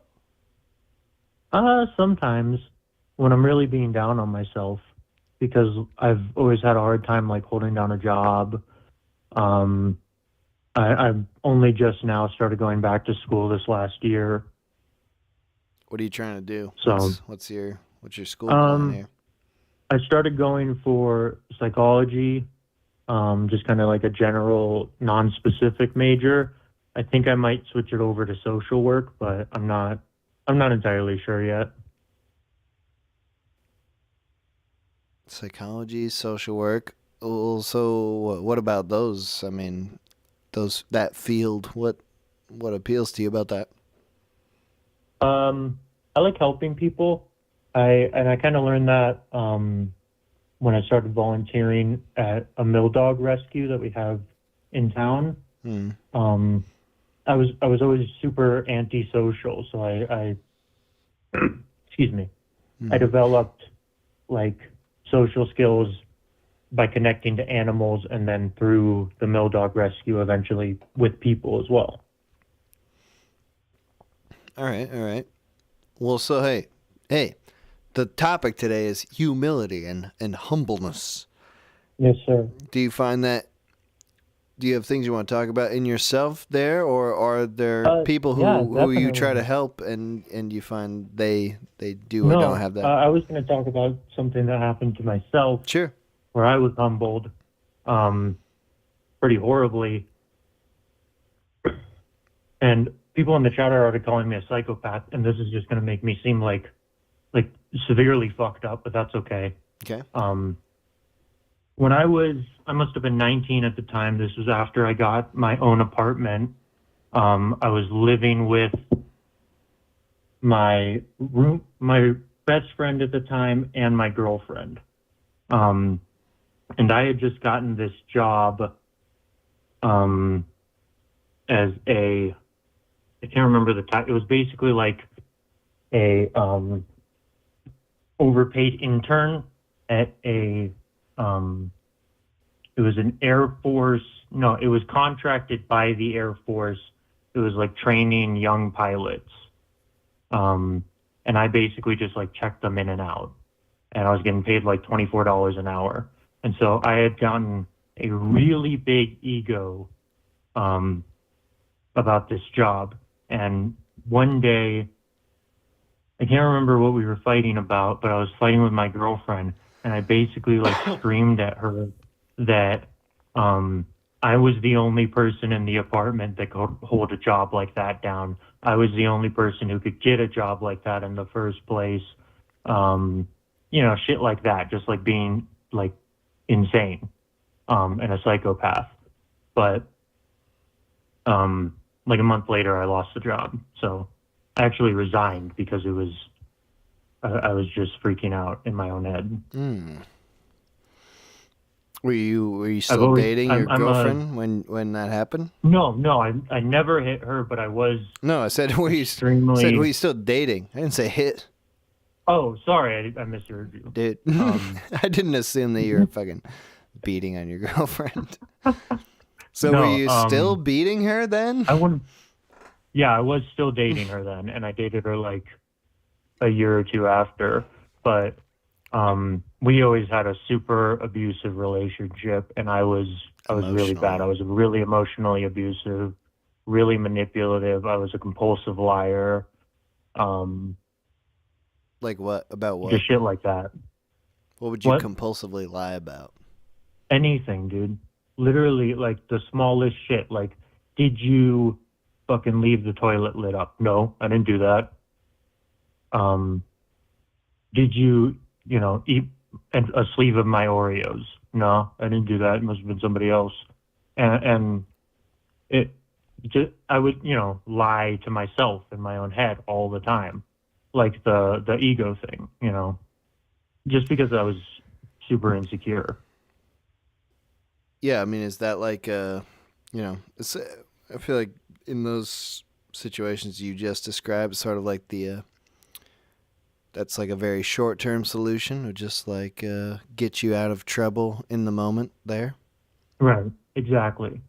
So what's changed since then that makes you think that doing that isn't a viable option? Sorry, go ahead. I didn't hear you. What makes you think now that lying like that isn't a viable option if it did work for you in the short term when you did do it? Well, these last couple of years, after the whole apartment arc culminated in me losing all my friends and my girlfriend and them like never talking to me again, which I totally deserved. I went on like a soul searching, like I just started asking myself, like, you know, I realized how I was the problem in most of the situations in my life. And I started asking myself how I can be a better person. And so that's what I've been doing for the last 5 years of my life. So it blew up on you. It eventually stopped working. Yep. How long did that take? How in that long are friend you? Group, Yeah. Okay. like 8 years. I was with them since Good like the God. start of high school. Yeah, no, it was bad, man. But they to be fair, and this isn't like trying to push the blame off of myself, they were all pretty bad too. Like they were all pretty toxic as well. So we kind of just fed into it, like everybody fed into each other. Yeah. Well, it's good then that you're able to self-reflect about that at least. Do you Somebody feel said like I wasn't the problem? I definitely was, dude. Like everybody in that friend group was a problem. Sorry. did those people are you just out of contact with them now? Did they have similar they don't talk feelings? to me anymore. But they didn't And have their own reflections. I wouldn't want to talk to them either. Okay, it's just a bygone era. It's gone. Yeah. Yep. Okay. That happens. That is a good humbling experience, though, to have like a group of friends. And they probably felt like incredibly important to you at the time, I would assume. Yeah, they were my whole life, especially my girlfriend. She was everything. And that's a regret I carry with me day to day, you know. I still haven't forgiven myself for that, I guess. You still want to get back together? No, absolutely not. I think she's getting married soon, actually. Oh, whoa. Whoa. You cool with that? You cool with that? Does that suck? Yeah, I don't care. Okay, good. I don't care. Good. She's I don't even talk to her anymore. She's, you know, we're completely different people. So the person I have in my head isn't the person that's alive in reality, you know? Yeah, I don't talk to my exes, but if I found out one of them was getting married, I would probably feel some sort of way about it. Yeah, you'd probably write them a letter on stream. I don't know what you're not you're the referring sanest guy to. either. All right, well, whatever, dude. We all gotta be humble in our own ways here. Yeah, well, I would say that I had, you know, maybe not the same situation, but similar situation. I think probably a lot of people had that, whereas like you're getting out of high school phase, being a very tight-knit, close friend group, and then having that all blow up after a few years because it's an emotionally volatile time, being like 18 to 24. Yeah, I think we aren't really taught how to have healthy relationships, at least when I was growing up. I would hope that we're getting better with it, but I don't know. No, I don't know. I'm not. Yeah, I try to be hopeful, but I think the reality is things mostly stay the same. Yeah, so what do you got? What's the future plan here? Go to school, hang out, be a good person. Yeah. That's good. Yeah. Seems better than the alternative. Become a heroin junkie and die. Yeah, I think I probably, if I had like stayed on that path, I think I probably would have eventually started stabbing people. Like I probably would have started with my family. Do you have weird, fucked up thoughts a lot, and you just don't talk about them? Like what? Like I have violent thoughts a lot. Oh yeah. Yeah. I mean, hey. I think that's kind of normal. Just like violent fantasies, Yeah, exactly. But you would never obviously do them. You're just you just think about like breaking into the infant ward and with a sledgehammer and just going to freaking town, That's not my particular violent fantasy. That's a new one for me.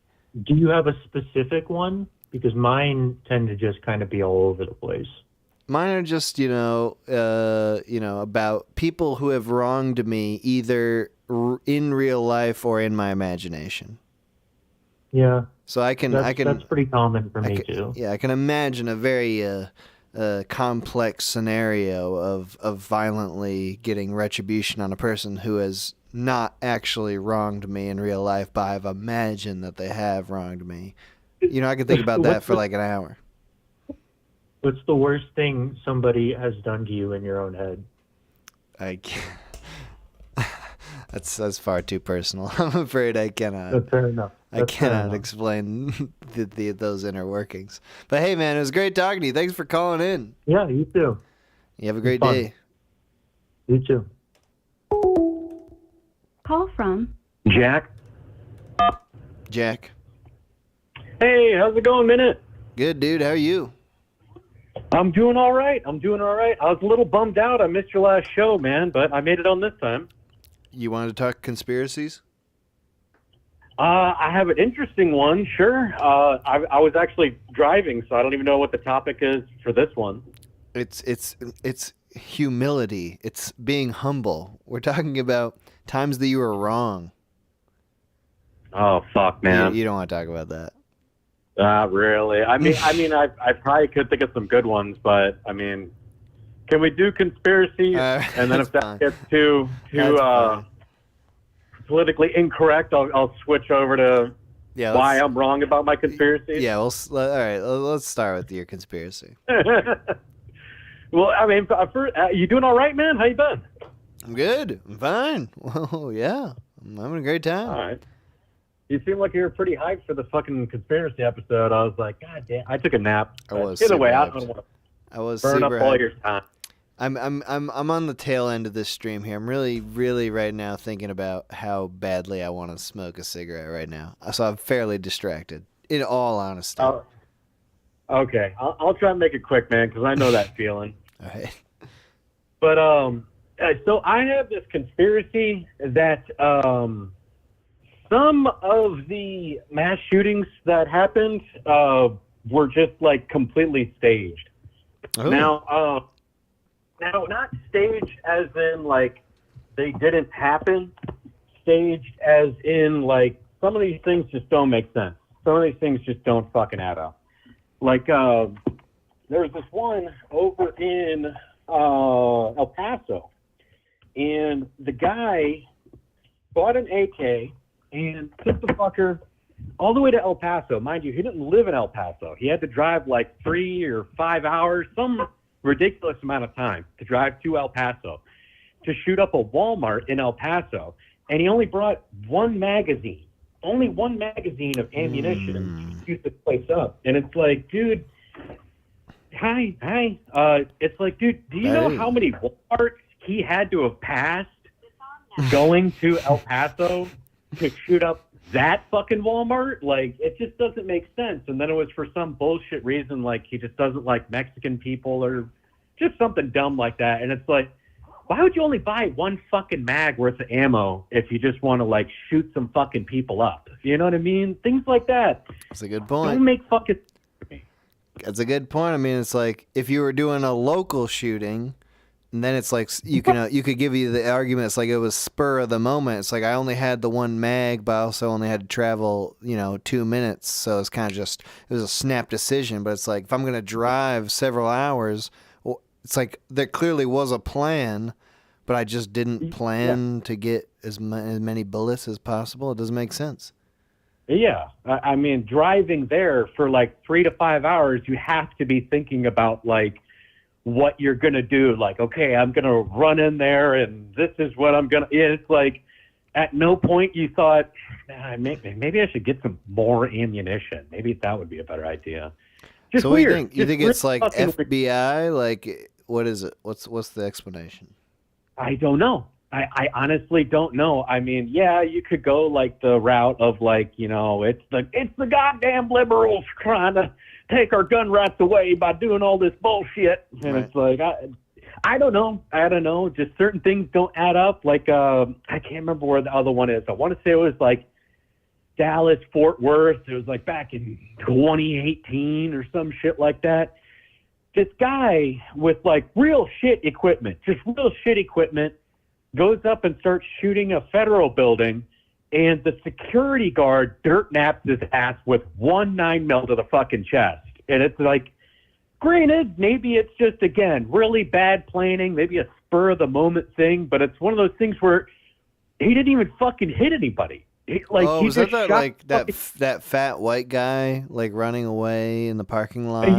Yeah, and they made all the memes of like you and the guy says, "Don't worry about it." It's the fucking security guard that capped him and shit. I'm kind of willing to believe, maybe I've been brainwashed by the memes, but I'm kind of willing to believe that guy was just incompetent, because you got to assume that some of these people who are going to do mass shootings are just incompetent. And they're not good planners. Yeah, absolutely. But my biggest he was armored up. He just had a horrible plan. He had like airsoft equipment on. Oh, like really? he didn't have real kit. He had shit he found at Walmart. Oh man, maybe he was like seriously ooh. dumb. But the one that gets me, the one that really, really, really fucking gets me, which I might get heat. I'm not trying to offend anybody. I realize it was a big event. I don't know who's listening to the stream, so I do apologize. It's George Floyd. The Las Vegas shooting, man. Oh, okay. The Las Vegas shooting just stinks so fucking bad. Dude, bring it out. Bring it out, dude. What's up? Love the Las Vegas shooting. My primary contention is the rate of fire does not match the weapon. Now, a 5.56 rifle is going to have a generally higher rate of fire than something like a 7.62 by 51. So you're like a 308. And also the rate at which the bursts that it was firing in, with the level of consistency that you were able to hear from it, it was it was consistent, is not consistent with a bump stock. A bump stock works on the principle of a semi-automatic trigger. You have to push it, release it, push it, release it for the gun to fire over and over again.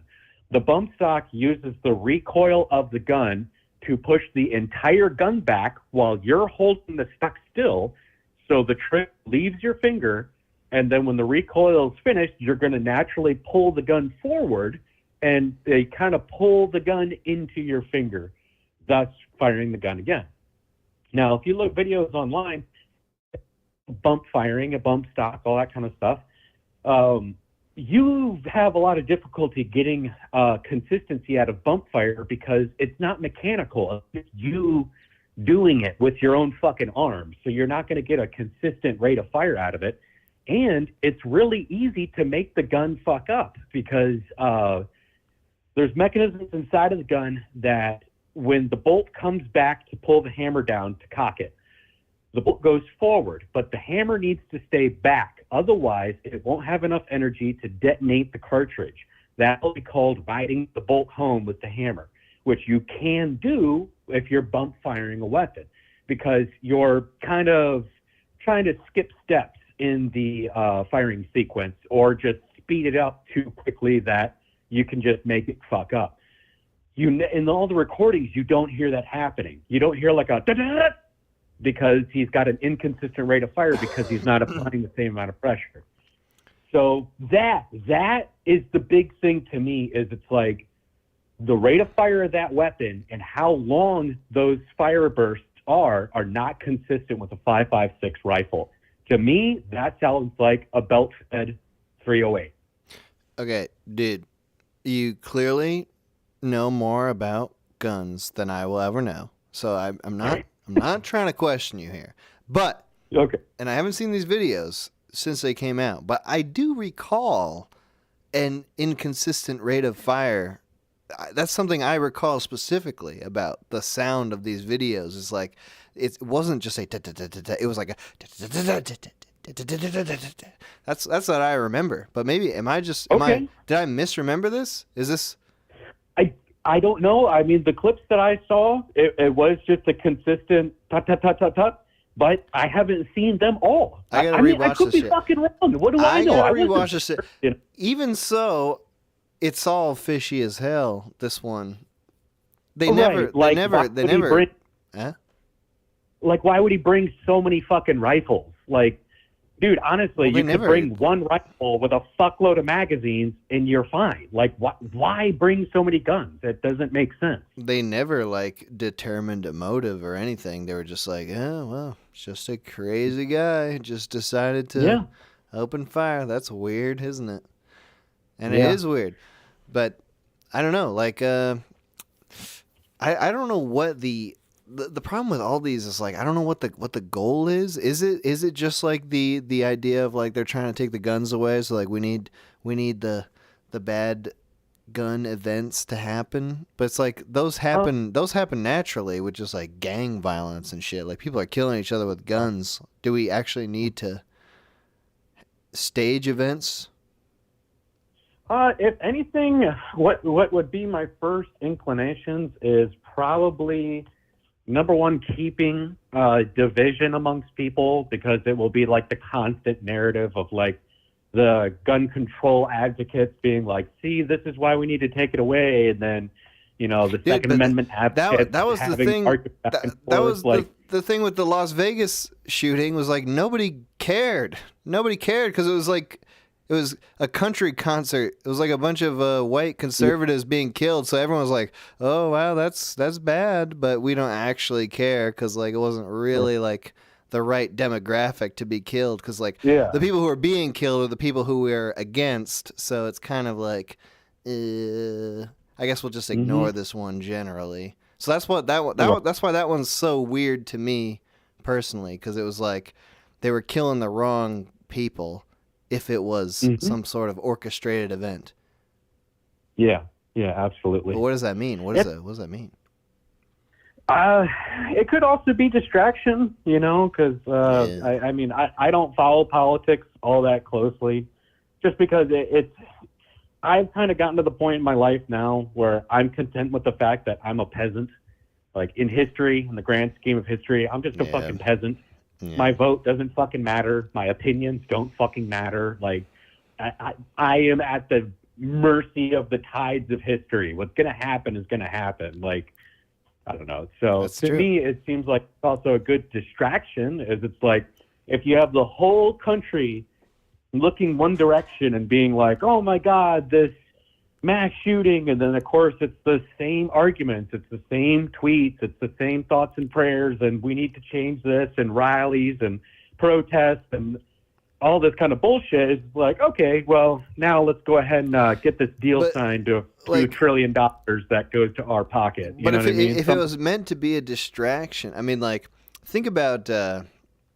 We are just going on. This has become Conspiracy Stream 2.0. We're not talking about humility at all. But think about if you remember the Travis Scott concert Human Crush thing. Oh yeah. It felt to me like that was a bigger story that hit more news outlets for a longer period of time, and that was a complete accident, and only a couple people died. Whereas the Las Vegas thing was the biggest mass shooting in the history of America. 600 people were injured, 100 people died. A guy was just opened fire on a crowd from a hotel. It's insane. It's the most insane shooting that's ever happened. But because it was a country concert, it's like if that happened at a Travis Scott concert, then it would be like racism in America has reached an all-time high, gun violence has reached an all-time high. Like that would be the most pressing news story for like a year. Whereas like what actually happened was like a bunch of people got too excited at a rap concert, and a couple people died, which is kind of like a normal occurrence on the globe and on the grand scheme of things. Whereas like the very abnormal occurrence is a guy in a hotel opens fire with a machine gun and kills as many people as humanly possible. Right. But Isn't that there was like a that was riot ignored. after every Super Bowl where people die? Like, I'd say that concert was no different than like a Super Bowl riot. Right. It's just like a bunch of excited people. And it's that's just a horrible thing that happens. I mean, it's gross. It's disgusting when that happens. Like, I don't want to be anywhere near that. But it's like, that's like just an accidental thing. Whereas like, this is like a man has planned for months to murder as many people as possible. That story was out of the news in like a week or two. Whereas like, we were talking about Travis Scott and the repercussions of what it's going to mean for rap music for months. And that was just like, it's just some fucking accident. Yeah. But so that's the thing of what I think of is like, if it was some sort of orchestrated event and it was meant to cause distraction or whatever, then they picked the wrong target because nobody gave a shit. So that's what makes me think it wasn't that, because like these people are smart enough to know who they got to kill to make the public care. Right. Right. Exactly. Unless it was like a double George agent. Floyd. Yeah, George Floyd, dude. They pumped him full of fentanyl. The feds, dude. It was supposed to be an opioid crisis cry for help. Did anybody end up talking about MK Ultra during the stream? I didn't get to listen to the whole thing. I listened to like the first hour or so, and I haven't been back to the stream to listen to it. Probably. I don't remember. I don't fucking remember. We got it. Come on. MK Ultra, it's going to come up. We're talking about conspiracies. Well, I mean, MK Ultra, how they released that like inert bacteria on San Francisco, and like it worked really fucking well, and they didn't tell anybody about it. Like that kind of shit lends me to believe that, you know, that they would orchestrate shootings and things like that. It's just because of like, man, that they've done it before in the past. It's not like beyond these people to do this kind of shit, you know? That's the great I don't thing. know, man. That's the great thing about conspiracies. It's like they only exist in the past. There are no modern. No. There's no modern. The government is all good now. Everything is fine now. It was bad a while ago, but now it's good. Mm-hmm. That's true. That's because we got Papa Joe. Yeah, hell yeah, Papa John. All right, well, dude, thank you for calling in. This was a bit off topic, but you know we had to take a little break from humility for a second. I feel you. And hey, go smoke that cigarette. Always good talking to you, man. I hope you have a good day, bro. All right, have a good one, dude. Bye. I had a call, a fresh call on it, and I just lost it. All right, back to conspiracies. What's up? What up, dog? You want to talk conspiracies? No, we can talk humility. Call from Ishan. Ishan, it's been a while. Oh, no way. Hell yeah. I'm always so stoked to get through, man. How are you doing today? What up, dude? Good. Mad good. Super good. We're talking... That is some good ass news. Yeah, hell yeah. We're talking humility and humbleness. You know anything about that? I just popped on. I saw the topic, but I gotta say, I'm the wrong person to talk about with that shit. I'm not very humble. I was talking to my girlfriend the other day about what her like mom thought about me or whatever, and she was like, "Yeah, she doesn't really like you." I'm like, "Wait, what? Why?" And she's like, "Yeah." So her mom's like Mexican and she doesn't speak English very well. So there's like a bit of a language barrier there, but she was trying to explain it to me. And basically she was just saying like, in like Spanish that I was like very arrogant or like pompous or something like that. And then she was like, "But what's the word?" And then I think the word she was trying to say is what my girlfriend told me. She says, "I think the word she was trying to say is pretentious. She thinks you're really pretentious." And I was like, "Damn, ouchie, ouchie, mama." But yeah, it's true though. Her brother thinks I'm pretentious. All my friends think I'm pretentious. Oh no. I have a reputation for being pretentious. Ishan. But yeah. Are you the problem? The problem is you? I mean, when I put it like that, it certainly seems that way. And you might think that's the case. You got a lot of people against you here. Well, what they call a negative trait, pretension, I say is a neutral thing. I mean, like, I don't think I'm arrogant. I'm humble in a way. I can always admit when I'm wrong, usually. And I'm not too attached to my own wisdom, although I do think I'm, like, smarter than most people. I know there's people that are smarter than me. I think I'm humble. I think I'm fair. I'm like, decently humble. Can you think of someone off the top of your head who's smarter than you? Maybe my girlfriend, honestly. Oh. She's pretty dang clever. Is she sitting next to you right now? No, I wish, dude. I wish. Dude, hell yeah. What would you be doing right now if she was right there, dude? No, I don't want to hear that shit. Well, I mean, she would probably be giving me a huge glare because okay, I'm not trying to offend you, but she hates you. It's kind of ridiculous. She hates the minute hour. I mean, she doesn't hate you as a person, probably, but she just hates your work for some reason. What and the it's fuck? Like, what did I do? I know, right? What did I do? You didn't do anything. You did nothing. What did you show her? I love you. How did you try to? What did you show her? This has got to be your fault, dude. But it was one bit or two. But the thing is, though, I think she just does it just to fuck with me. Because one time I showed her one of your other bits, probably like Code 7, right? And she was like, "Oh, that was actually pretty funny." I think. Oh, good. Like, the problem is when I first showed her your bits, I just, like, stared at her the whole time very expectantly, and I was, like, really, like, with my gaze, with the way I looked at her, I was really asking for a reaction. I was like, okay, I'm looking at you now. I'm expecting something. React. Your and I was, like, gaze. just putting it on the spot. She can really enjoy it. So it was your fault? It was my fault, basically, yeah. Thank God. She likes Code 7, though, I think. I think Code 7 is a good one. Thank you. Anyways, tell me about yourself. Do you think?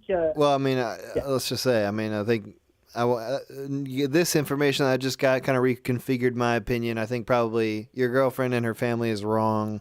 I think you are probably, you probably are a little. You're just smarter and cooler than them, and they just don't get it. They don't get it. Oh, yeah. Sad. Seriously, they don't get it, right? Sad, some people, they just go through the whole life. They don't even understand the minute hour. They think the minute hour is bad. Right? It's not that I'm pretentious, It's just I can see things a little more clearly than they can, Yeah, It's not their fault. It's not my fault, but. You guys ever get into like? Do you get into it with the fam? You ever like have a hill that you're dying on? No, not really. I mean, I've been around her family a lot, but her family's like not super sociable. Like, they're not super social, so I think they just haven't gotten to know me enough yet. Like, they don't really know me.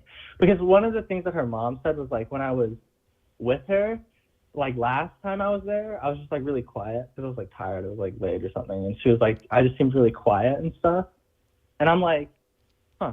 That happens. My girlfriend was like, you're usually the life of the party and stuff. You say a lot, so like when you're quiet, you just seem pretentious for some reason. But then when I talk, I'm also pretentious. I don't know. That's a double-edged sword. Yeah. No matter what you do, you sound pretentious. All right, how long you been dating? So did I ever talk to you about my love life at all? I feel like I've mentioned it at points, but I don't know. We talked about some sort of like I thing. probably talked about it. Well, the last one I remember was the composing an email to my ex-girlfriend stream. He told me about a small lady who was obsessed with you or something. Oh, that was so many. Dude, you know how many years ago that was now? It was like 2 years That was ago. like deadass 3 years ago. All right, 3 years ago. Yeah, it might have been 3 years ago. Isn't that crazy? Shit. I don't know. Anyways, It's all the same to me. I don't know. I'm just fucking sitting in my room. You don't get out much? Nope. You can't tell? Well, Huh? I mean, I feel like you experience a lot. You got a lot of creative ideas bubbling around in your head. You probably gotta be, getting stimulated by external stimulus. Well, shows how much you know. I could. Oh fuck! I actually just did a real life spit take on that for some reason. I'm pretty well known for doing those. It's an issue. Good. You gotta get humbled, bro. That's a very humbling experience, spit taking. Right. So, yeah, I had this. I mean, I think the last time I called you was, I don't remember what stream it was, but I talked to you recently. Anyways, I had this girlfriend that I was dating, right? And then we were like, so I had this best friend who was my girlfriend, and then this other best friend who was her best friend and my best friend. We all kind of became friends at the same time. And then we had like a threesome a couple times. Our relationship was always really weird and troubly. Ishan, this is the humble stream, dude. Don't tell me that you had a fucking threesome. I don't want to hear that shit. Jesus okay, Christ. Sorry, never mind. Anyways, that's enough of that part. The point is, I break up with my ex that I was dating at that time, right? And then I'm also at the same time messing around with the really small girl from the years ago. Oh, you were? The one who loves you. Yeah, all these girls. Yeah. Well, all three of these women love Dude, me. you're pissing me off. I'm getting dangerously close to hang up on you, dude. Okay. You better fucking pull this together, dude. It probably would be better if I just didn't even tell you about my girlfriend, because it's actually a happy story. It's got a lot of tragedy involved with it, but now that I'm at the point where I am, it's come to a happy ending. So maybe just tell me the worst parts. Tell me the parts that really hurt. Okay, yeah. I'll tell you the worst parts. Yes, I'll tell you all the terrible things. Okay, so I broke up with my ex and then was still sleeping with her, but then I started sleeping with my other ex before her, the girl. Ishan, I'm sorry. Small, I have to say goodbye. I don't take offense to this, okay, but I must say goodbye. That was upsetting me too much. I mean, come on, it's the humble stream, and this guy couldn't say, Ishan, I know you're listening, and I think you're a great guy, but not here, not now, not today. I broke up with my girlfriend, but we were still sleeping together, and also I was sleeping with this other. I'm so angry right now. Oh my god. Okay, that's the end of the show. We must stop right now. And thank you for listening, and goodbye. Forever? No, I'm just being dramatic, but goodbye for right now, because I've had enough.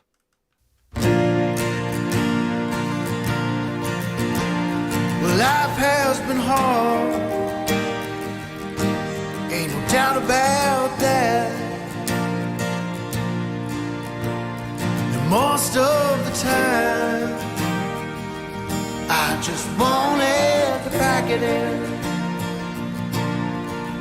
But that yellow stream always gets to me. Oh, looking for someone to piss on me. Oh, looking for someone to piss on me.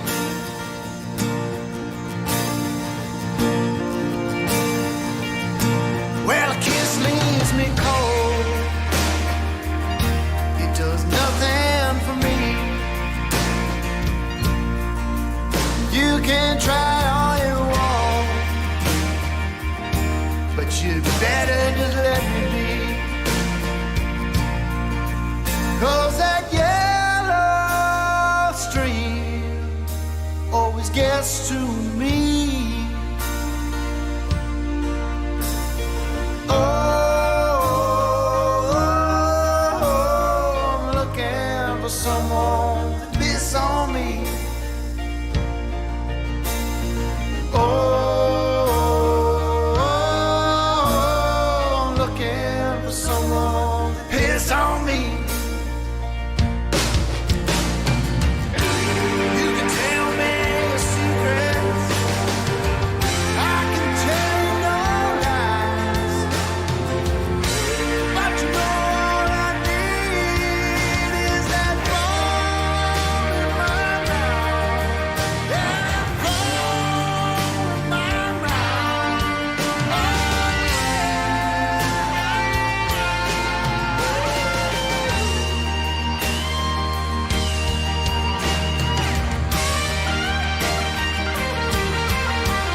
When I look into the toilet,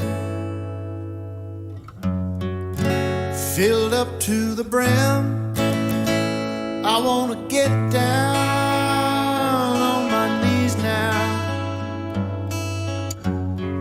and take that hot piss in.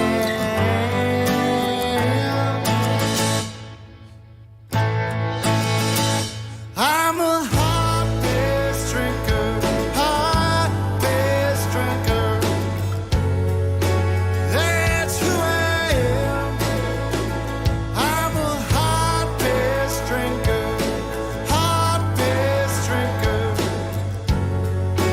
Drink piss when I can.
hot piss drinking man, and I don't mind what I'm seeing, 'cause that's just who I am.